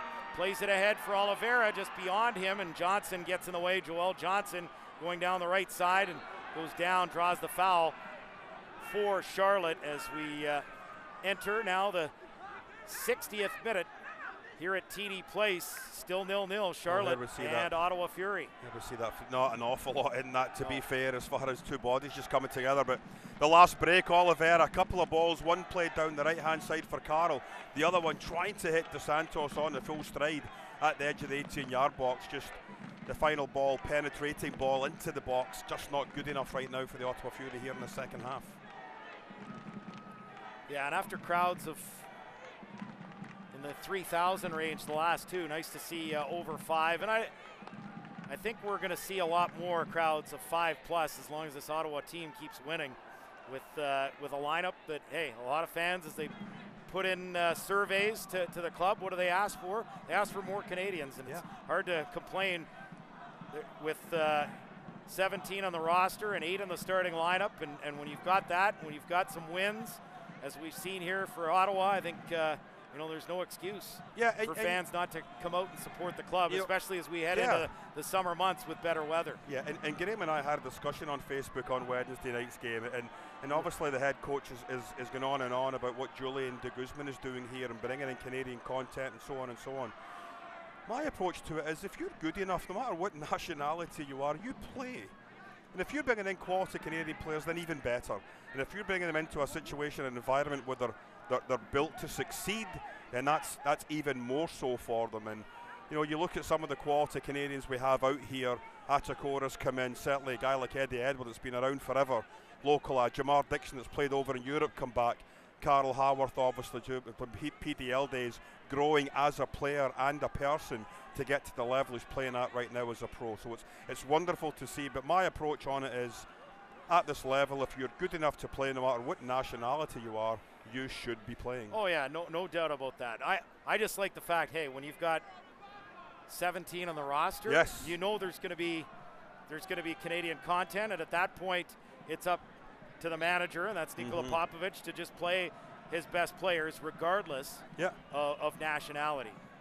All right, let's head down for an update. Here's Tyler McDonald. Thank you very much, AJ. And there's just some instructions coming from Mike Jeffries on the Charlotte bench, and that's to attack Adonijah Reed, already on that yellow card, a smaller player on the team, trying to get him to have a second yellow, but Nikola Popovich not going to allow that to happen. Jimmy Sanon is getting ready to come on, and he will be taking off Adonijah Reed, so look for that change as Sanon looks to get ready, coming back from his Haiti campaign, like you mentioned, against Argentina during one of the games. Very cool for Jimmy to get a signed Messi jersey. Back to you. Yeah, this will be the first of 3 substitutes for Ottawa, the first substitute for either side coming in the it'll probably be the 63rd minute by the time he checks in, as Ottawa in possession right now. And DeSantos gives it a go off the half volley and put that wide.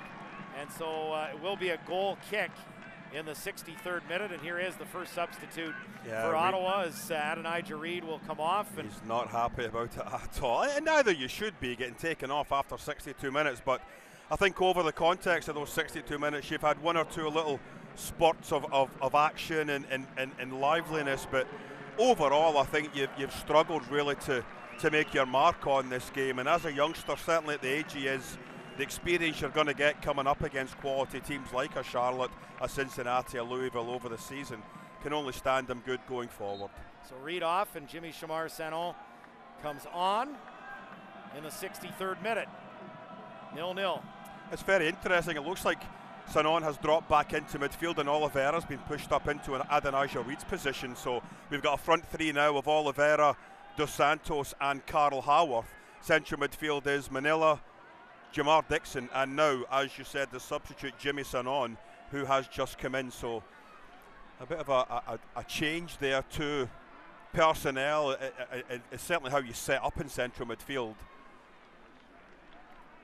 Just wonder if Oliveira and Sanon over the course of the next 27 minutes may just switch and change, trying to bluff a little bit and put Charlotte under a little bit of pressure with regards to who's playing where. Now Sanon is making his way back out over to that left side, so it may just have been a temporary setup, AJ, but I'm sure we are going to see Oliveira trying to get forward a little bit more. He knows he has Dixon behind him, he has Manila behind him, he's given free rein to get forward, already has a goal this season. If he can get in behind that back 4, good things might happen here for the Fury tonight. Sanon with terrific pace, as Ottawa's got a free kick right of center here in the 64th minute, about 35 yards out, and far touchline. Carl Haworth will line it up, right-footed delivery into the box, and it goes off a couple of bodies, and over the bar it goes. Great opportunity, and it's high from Steven DeSantos, as he can't believe he missed, but a great opportunity there for Ottawa in the 65th minute. It came off a couple of bodies, and then that last touch from DeSantos, and he put it out over the bar. Atakora was in an offside position, but the ball came off a Charlotte Independence player.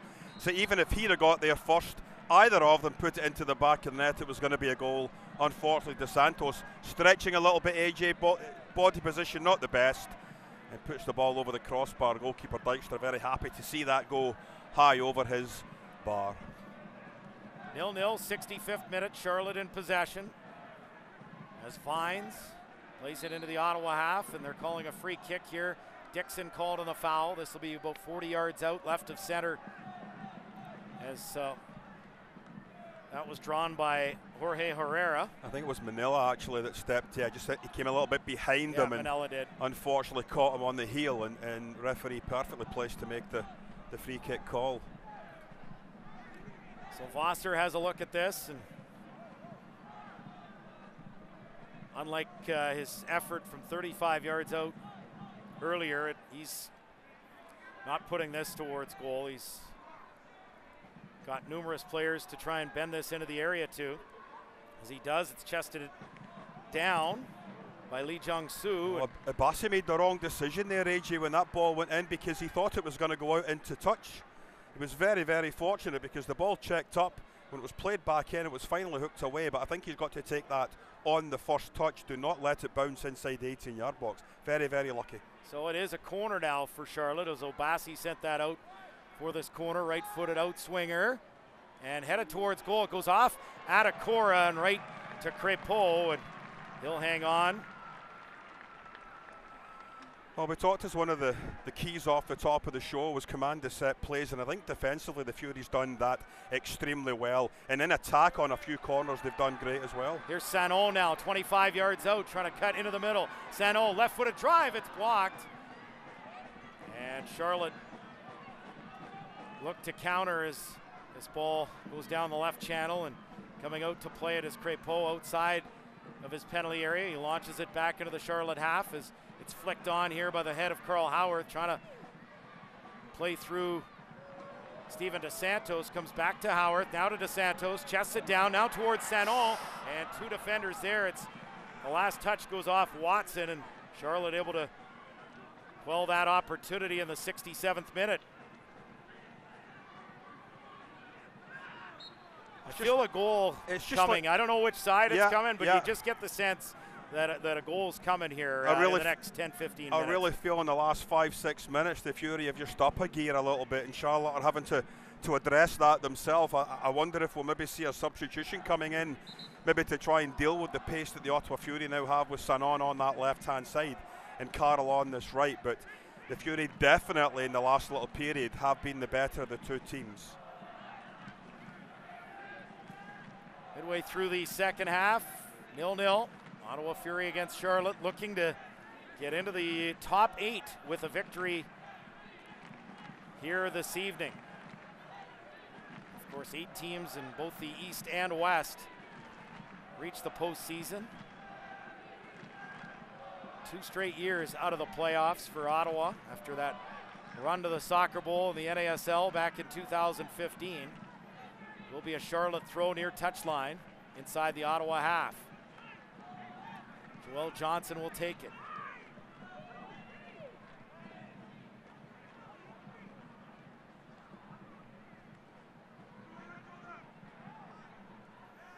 Johnson gets it in for Herrera. Back to Johnson. Plays it middle of the park, Vines. Moves this out wide on the left for Alex Martinez. Edge of the penalty area, ricochets right to Eddie Edward. His ball deflects back towards the penalty area and across the face of goal, headed away by Obasi. And Charlotte's got it again, 40 yards out, played wide left, this time for Cato. And Howarth comes across, and he'll win a free kick for Fury. Well, I think a couple of players thought that might have been handball against Carl Howarth. AJ, just a quick look at the out-of-town scoreboard here in the USL. North Carolina 1, Bethlehem Steel 0. That's at the half. Richmond Kickers a bit of a surprise, 1-0 lead after 62 minutes over the Pittsburgh Riverhounds. And at halftime it's Tampa Bay 0, Atlanta United 0. So a couple of those games may have implications to the standings once they are finished here tonight. But it's all about the Fury, it's all about the independents, and right now you'd have to say this game is balanced on a knife edge with either team capable of picking up all 3 points here tonight. 70th minute, and Charlotte attacking down the right now as Mayer Jaguar comes across and wins the ball.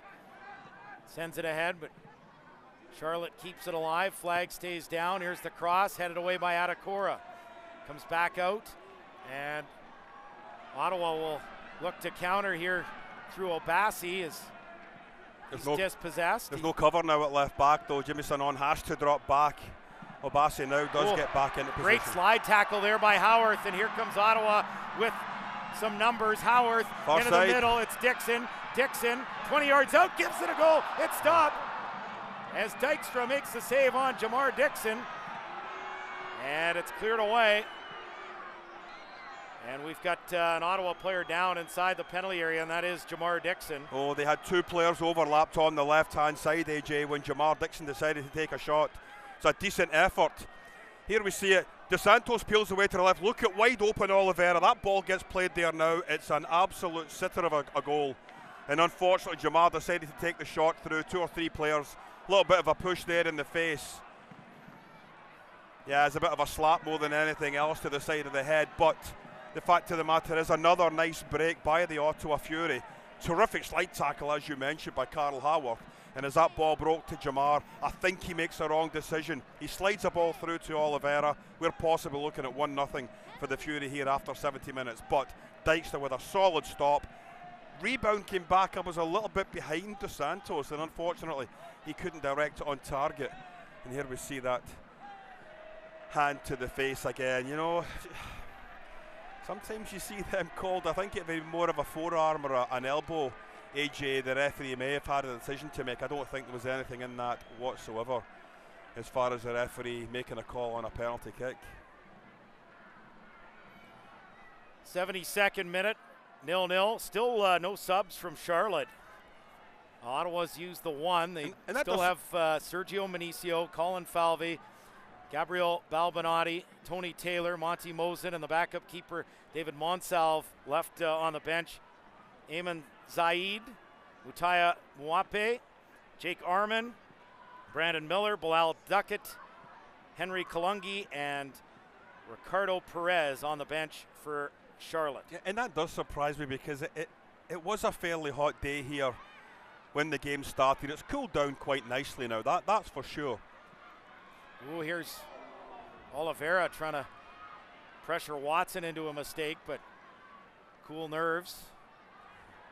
As Fury send this into the Charlotte half, and they do win a free kick in the 73rd minute, 0-0. Well, just starting to be a little bit of frustration creeping in now for Charlotte. Every time we see a contentious call, a 50-50 call go against them, the bench is up, the assistant coaches are yelling and screaming. And obviously you come into a place like TD Place and you know, you think you've got the guns to get at least a point, possibly 3 if you can steal a goal. But you know, the game right now seems to be tilting towards Ottawa Fury's favour, and they may just be the team to get all 3 points here this afternoon. But you just need to make sure that you're tight at the back again. And it's strange to say with a team that's now gone 6.5 games, AJ, without conceding a goal, but all it takes is one breakdown, one mental breakdown. I'm not saying that there's 4.7 seconds in a basketball game that you don't pass the ball to your best player in the world, but the fact of the matter is you might make a mistake. Here's Dixon now, middle of the park, gets this wide right for Carl Howarth. Howarth looks to go to the byline and now plays it in towards Dixon, but cleared away. As Charlotte get this far touchline and launch this towards the halfway line, it will be out for a throw there for Ottawa in the 74th minute. Well, that's what you want to see from a Jamar Dixon in that attacking midfield role. Get yourself into the box, take a chance, take a gamble that you are going to get on the end of a ball. Unfortunate for the Fury, the defender read it very well. Flicked on towards Howarth. Towards the byline, Howarth. Now corner flag. 2 players on him. Dos Santos supporting, and they're going to call a free kick Charlotte's way. The one good thing here, I really hope, you have the J.R. Smith reference. I hope everyone on both teams looks up on the score and realizes there hasn't been a goal scored, that everyone knows what the score is. It's a good point, AJ, and one would hope that with that everyone knows it's tied. It's not a 1-point differential here. It's not a 1-goal differential. It is tied. Well, that's right up there with some of the biggest mental breakdowns, isn't it? I mean, we're listening, you know, early on this week. I forget what show it was on TSN. I think it was myself. Was and it Steve yourself? Boyd, yeah, that we're talking about. How it. could you forget? I thought it was Ian Mendez actually. Oh well, you Yeah, weren't tuned into me. Oh, I'm disappointed. I was listening to the B team, I guess, after on the drive home, but they were talking about, they were taking, you know, calls in, and I didn't hear the one about the Boston Bruins with the too many men on the ice call back in, was it 77? 79. 79, yeah, and I didn't hear anyone come in with that one, and I thought that was a bit of a mental, especially in the context of where you were at as far as. Yeah, no, that's fair. You know. But yeah, you're right. You know, obviously, I'm sure both teams, at the end of 90 minutes, if it stays this way, will be happy with a point. But I'm sure right now both coaches are looking and saying, how can I affect this lineup that I've got out there right now to possibly walk away with all 3 points? I think it'd be 3 massive points for the Ottawa Fury, really more than it would be for Charlotte. Ball for Oliveira, just couldn't take it properly. Edge of the penalty area, and back comes Charlotte here in the 76th minute. 0-0 as the Independents work it across the halfway line. And they'll slow it down. Comes back to Sam Vines. He'll play it for the veteran Korean Lee Jung-soo. 54 caps again for South Korea, and that's one of the top sides in Asia. They're a fixture at every World Cup. Yeah, pretty much now, aren't they? Just the way that football has come on in Asia, it really has gone on leaps and bounds. And every World Cup, there always seems to be a result or two. You'll look at it and you say, yeah, that's not really a surprise. You know, that they deserve their win. They play the type of football you want to see played. And I mean, I think in all honesty, speaking of the world, it's quite a wide open tournament this year. Yeah, you're going to have your usual favourites, but DeSantos making a good run, and that was a pass back. Yeah, it looked like a pass back. Oh, that was a bit. I just wonder if the referee thought it came off of DeSantos, but my first initial thought was that it was a pass back, and the goalkeeper picking it up, he may have seen something different. Well, need to get another look at that, but certainly from our vantage point, it looked like as Ottawa gets a free kick inside the Charlotte half. Well, here we see it. The ball's played through. DeSantos again, he's not given up on it. Well, that's a pass back. Yeah. There is no doubt about that whatsoever. That was a pass back as clear as day, AJ, and that was missed both by, I mean, to be fair to the referee, she's on the blind side. The two players are protecting the ball, but the assistant referee had the far better view, and it certainly was a blue sock that got to that ball before the black one. And that's what Carl Howarth is going over to one of the assistants right now. That's just a terrible missed call from this crew. Fury in possession now in the 78th minute, 0-0. Here's Eddie Edward, 25 yards out with the cross towards the back post, and that won't get to Sano, but it's headed out by Joel Johnson for an Ottawa corner, near corner flag in the 78th minute, as Carl Howarth will head over to take it. It'll be a right-footed in-swinger, and an opportunity here for Ottawa to get this vital first goal if it's coming on a set piece. A lot of times you'll look at the last defender there and wonder why you didn't just let it go for a goal kick. The defender doesn't know where Sanon, how far away he is. Is he challenging? Is he just waiting for the second ball possibly to get knocked down? And I think good communication with the goalkeeper and the defender. Look at the massive bodies in that front post area. There's about 12 players right now stuck in and around that front post area. Yeah, there's 5 Ottawa players and the keeper and 8 other defenders in there as it's punched out after the delivery from Howarth. A swirling right-footed in-swinger from Carl Howarth. Dangerous free kick, dangerous corner rather, and Charlotte's able to clear it via Dykstra. As Eddie Edward gets back, and Edward will send this out for a Charlotte throw. Yeah, it was the right decision there. He just has to not even think about bringing that ball under control. One touch, get it up into row Z, because Atakora was caught up the park off the set play, AJ. Very, very fortunate. I think if the first striker had got to the ball, he was about a yard or two offside, and that would have been a free kick for Ottawa. As it was, Eddie got there first, got it cleared away. But now a dangerous set play you've got to deal with here, right in line with the 18-yard box, 3 or 4 yards from the touchline, and it will be another set play the Fury have to deal with. Yeah, far touchline, and bending this in with a right-footed in-swinger will be the Swiss Youth International Kai Wasser in the 80th minute. 2-man wall outside the penalty area as it's delivered towards the back post and right into the waiting arms of Maxime Crépeau. No trouble there for Ottawa Fury FC as we head down for a pitch side update. Here's Tyler Mcdonald. Thank you very much, AJ, and Nikola Popovic and the Fury FC bench kind of feel helpless after that missed call, but really are trying to get their squad back on top of things and to make sure that they don't take that missed call and sulk their heads down and keep pressuring the ball on offense and on defense as well. Back to you guys. It looks like Ayman Zayed is going to be coming in here to possibly replace Fezzer, being replaced from what we're hearing, so possibly going 2 up front, maybe a change to a 4-4-2 formation for Charlotte. You might just see Herrera dropping back a little bit into that hole, AJ. Why the hell I want to keep calling you Graham for some reason? You don't even have hair. No, I'm much better looking. But yeah, it looks like Zayed is just going into that straight lone striker position again, and Herrera dropping. Yeah, we have seen him play midfield and striker, and I think he's been held in check very, very well by the 2 stoppers here this evening for the Furies. Zayed, a different type of player altogether. Former roommate of Colin Falvey when the 2 of them were at Indy. 2 Irishmen. Yeah, it would have been nice to see Falvey go up against them, but it's not to happen so far. Dangerous ball here, and The cross met by Nana Anakora as that ball came in from Cato. Zayed, the Irishman of Libyan descent. He's represented both Ireland at under 21 level and also Libya with 8 caps for Libya. And as you mentioned, spent 2 years with Indy 11. And scored goals for Indy 11 as well, important goals for Indy 11.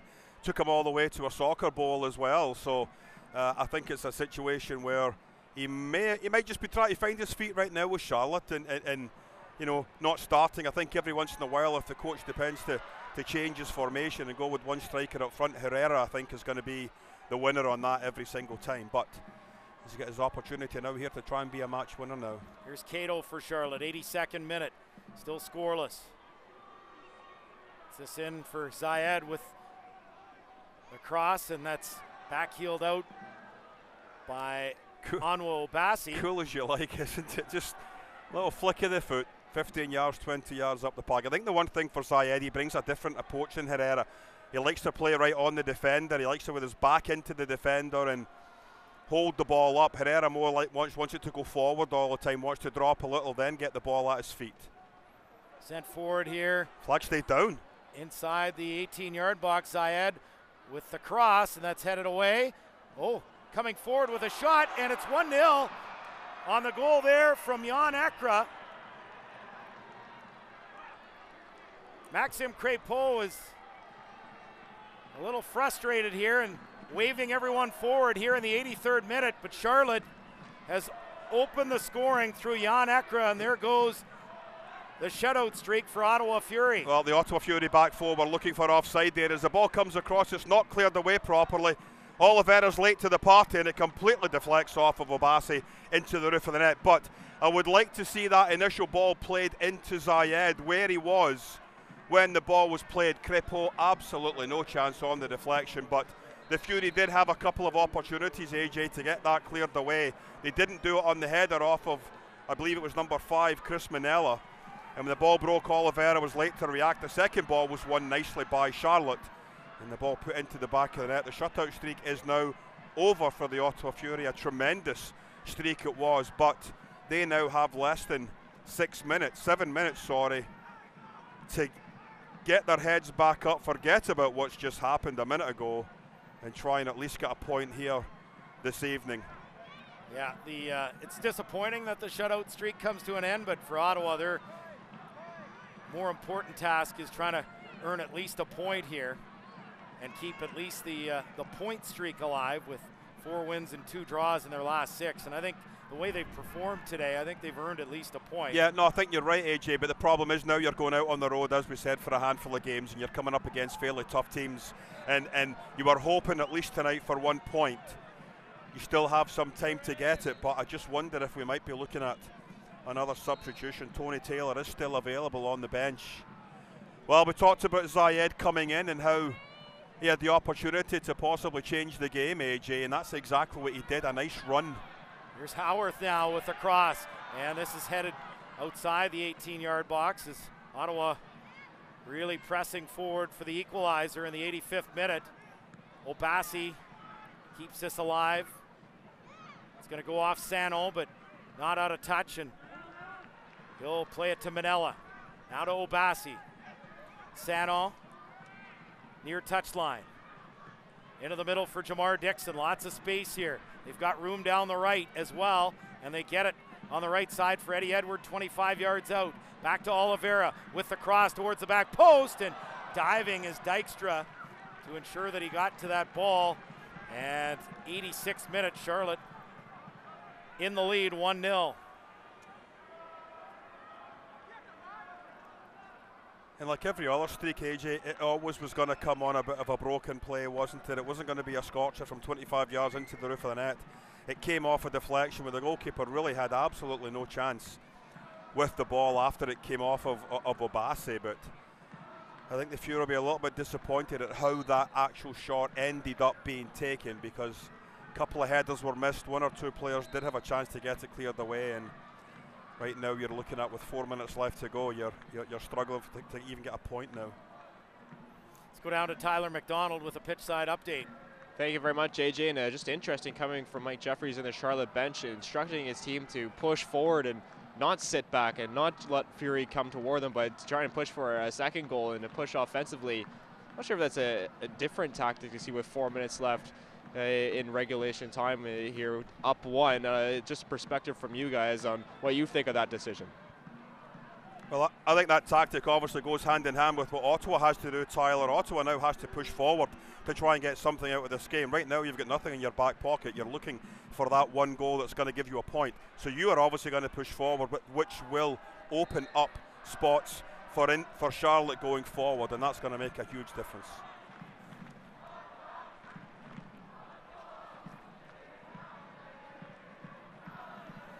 Here's a Charlotte throw as we're about to enter the 88th minute. Ottawa Fury FC 0, Charlotte Independence 1.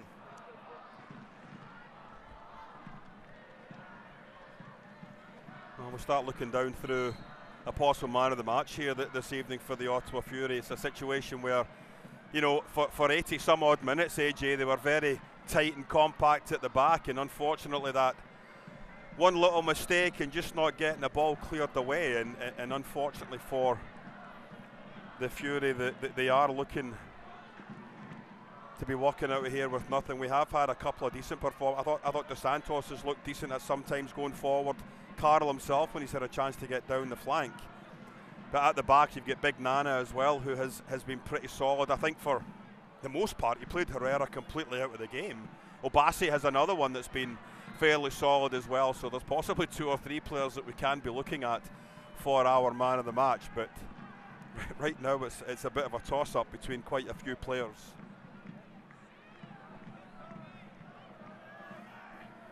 And here it is. I think this substitution's a little bit late. We're being told that Taylor is now coming in. I think he possibly could have been in the minute the goal was scored, AJ. You know, you've tried to let the game build itself out. Oliveira's going to come off for Taylor in the 89th minute here, and this substitution coming up right now as Ottawa's got a throw near touchline.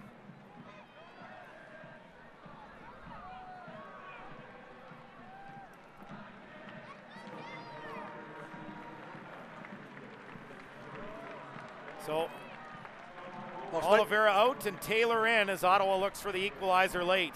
Yeah, I think there can't be many more than maybe 3 or 4, 3 minutes I would think. We haven't had a whole heck of a lot of substitutions, but I think we just have to make sure that that's just nobody there at all to get on the end of that throw in by Carroll, and it's Eddie Edward all the way across, driving forward 30 yards from goal. I think he's having a shot, a free kick given there. Now this is a great opportunity. Oh, it's given against. It's going against Eddie Edward. It's given against Eddie Edward. Well, I thought it was the other way, but he gets a yellow card as well. Here in the 90th minute. The goal scorer on the ground, and we're just trying to get a chance to see exactly. Well, the referee is calling on the trainer. Oh, he did look as if it went over the ball a little bit, AJ. So I think that's what the referee had seen. I think the two of them arrived together at the ball at the same time, but it possibly was because Eddie may have had gone a little bit over the ball. Whether he got the ball first and went over, it doesn't make any difference. The referee sees that as a free kick and obviously a yellow card, and that's what's happened to Eddie. Well, it looks like Charlotte's going to make their second substitution of the match as Bilal Duckett getting ready for the Independence. Former Vancouver Whitecap and New England Revolution player as well in MLS. Here it is, a minimum of 2 minutes of stoppage time, so not a lot for Ottawa. You've had 3 substitutions. Yeah. You're now going to have a 4th one. So there's 2 minutes right there. You've just had about a minute and a half worth of the boy lying down on the ground getting treatment. So where's 2 minutes coming from? I'm sure the referee will possibly add at least another minute on, AJ, based on what we've just had seen happen. But if the assistant referee is basing that on the actual 90 minutes, then fair enough. If you've got 3 substitutions, there's a minute and a half and then another one. But I thought we'd have at least 3 minutes. Doesn't matter as far as both these teams. They've just got to go. Ottawa drive forward still to try and get this tying goal. Yeah, there's definitely another minute just from the injury after the yellow card to Ottawa's Eddie Edwards. So I'm with you. There should be at least 3. But Ottawa, regardless, they have to press forward with everybody now as they look to try to salvage a point here in stoppage time as it's flicked on. But it's headed back to the keeper, and Dykstra has it for Charlotte. Well, you look at the substitution that Jeffrey's made for Charlotte and bringing on Zayed, certainly with 10 minutes or whatever left to go. I think he just brought a completely different approach from Charlotte, and it made Ottawa just have to worry about a big striker playing with his back to them instead of a Herrera dropping deeper and making it a little bit easier for the 2 stoppers in the heart of the Fury defence. You have to say it was a positive substitution, and certainly if the result finishes the way it is, he was very much involved in the goal, making that run into the box. No one picked him up. When he cut the ball back, it wasn't cleared properly by the Fury. It broke to number 7 Ekra, and he put the ball into the back of the net off a deflection by number 7 Obasi. So here is the second sub for Charlotte, Bilal Duckett, taking the captain's armband from Jorge Herrera. Clear tactical substitution here as a defender comes on and a striker comes off with this 1-0 Charlotte lead. And not much time left for Ottawa in stoppage time to try and salvage this late equalizer. Everyone has to go forward now as Charlotte will boot this into the Ottawa half.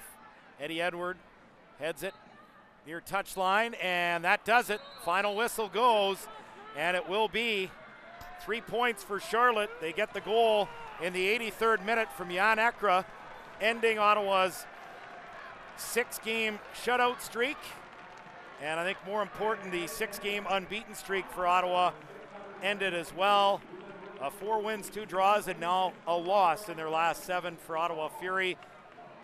Maybe a little harsh against Ottawa given the run of play and the chances in this match, but nonetheless, the 3 points go to Charlotte. I would definitely agree. I thought, a point each over the course of the 90 minutes would have been quite fair, but, Charlotte got the break of the ball, edge of the box, deflection. Crepeau beaten as the ball went over him, and unfortunately for the Fury, that streak comes to an end, both scoreless streak and point streak. Coming up next, our post-match show as we continue. Final score, Ottawa Fury FC 0, Charlotte Independence 1. This is Ottawa Fury FC Soccer.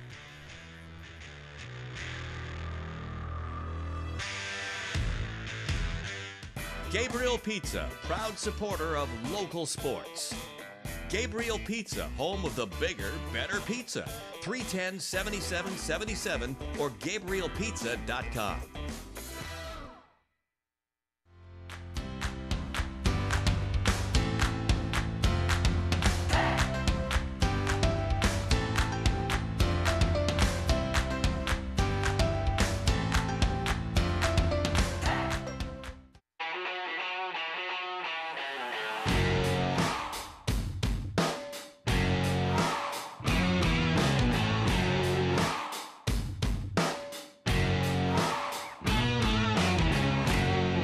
Did you know the Brick is 100% proudly Canadian? We employ over 5,000 Canadians, and nobody knows more about furnishing Canadian homes at the guaranteed lowest price than us. Saving you more. It's not just a slogan. Saving you more is our obsession. What do you live for? Is it for your crew? For overcoming obstacles? Live for what you want. So what do you live for? Welcome back inside TD Place. AJ Jakubek, Gordon Smith with you. Final score tonight from TD Place in front of 5,600 plus. Ottawa Fury FC 0, Charlotte Independence 1. Well, let's go to our man of the match, Gordon. And tonight for Ottawa, it is Onwo Obasi. Yeah, I think it's ironic that the goal came off his foot, went into the back of the net on a deflection. But I think overall, he was terrific defensively. He's a rock back there as far as letting people in behind him. He's got a wonderful left foot, terrifically quick feet.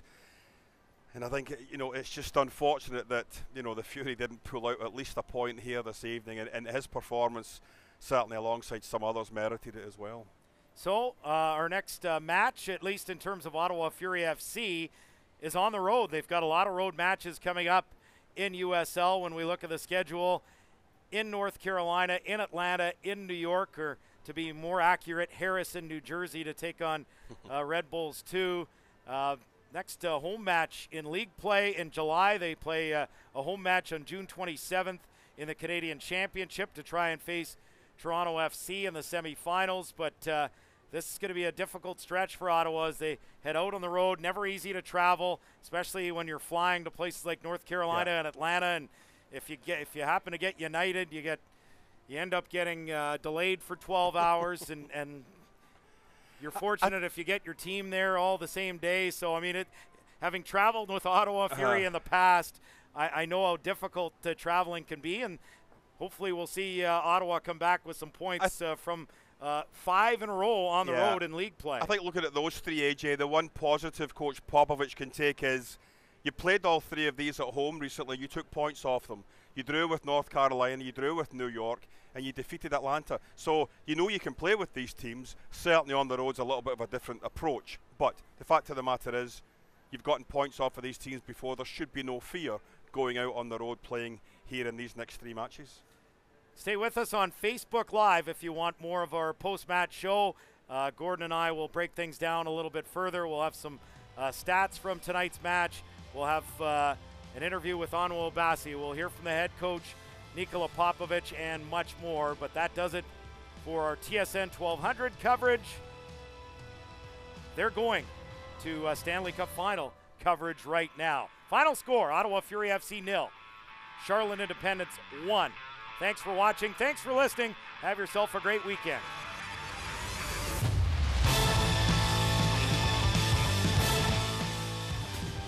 This copyrighted telecast of the United Soccer League may not be retransmitted, rebroadcast, or reproduced without the express written consent of the United Soccer League.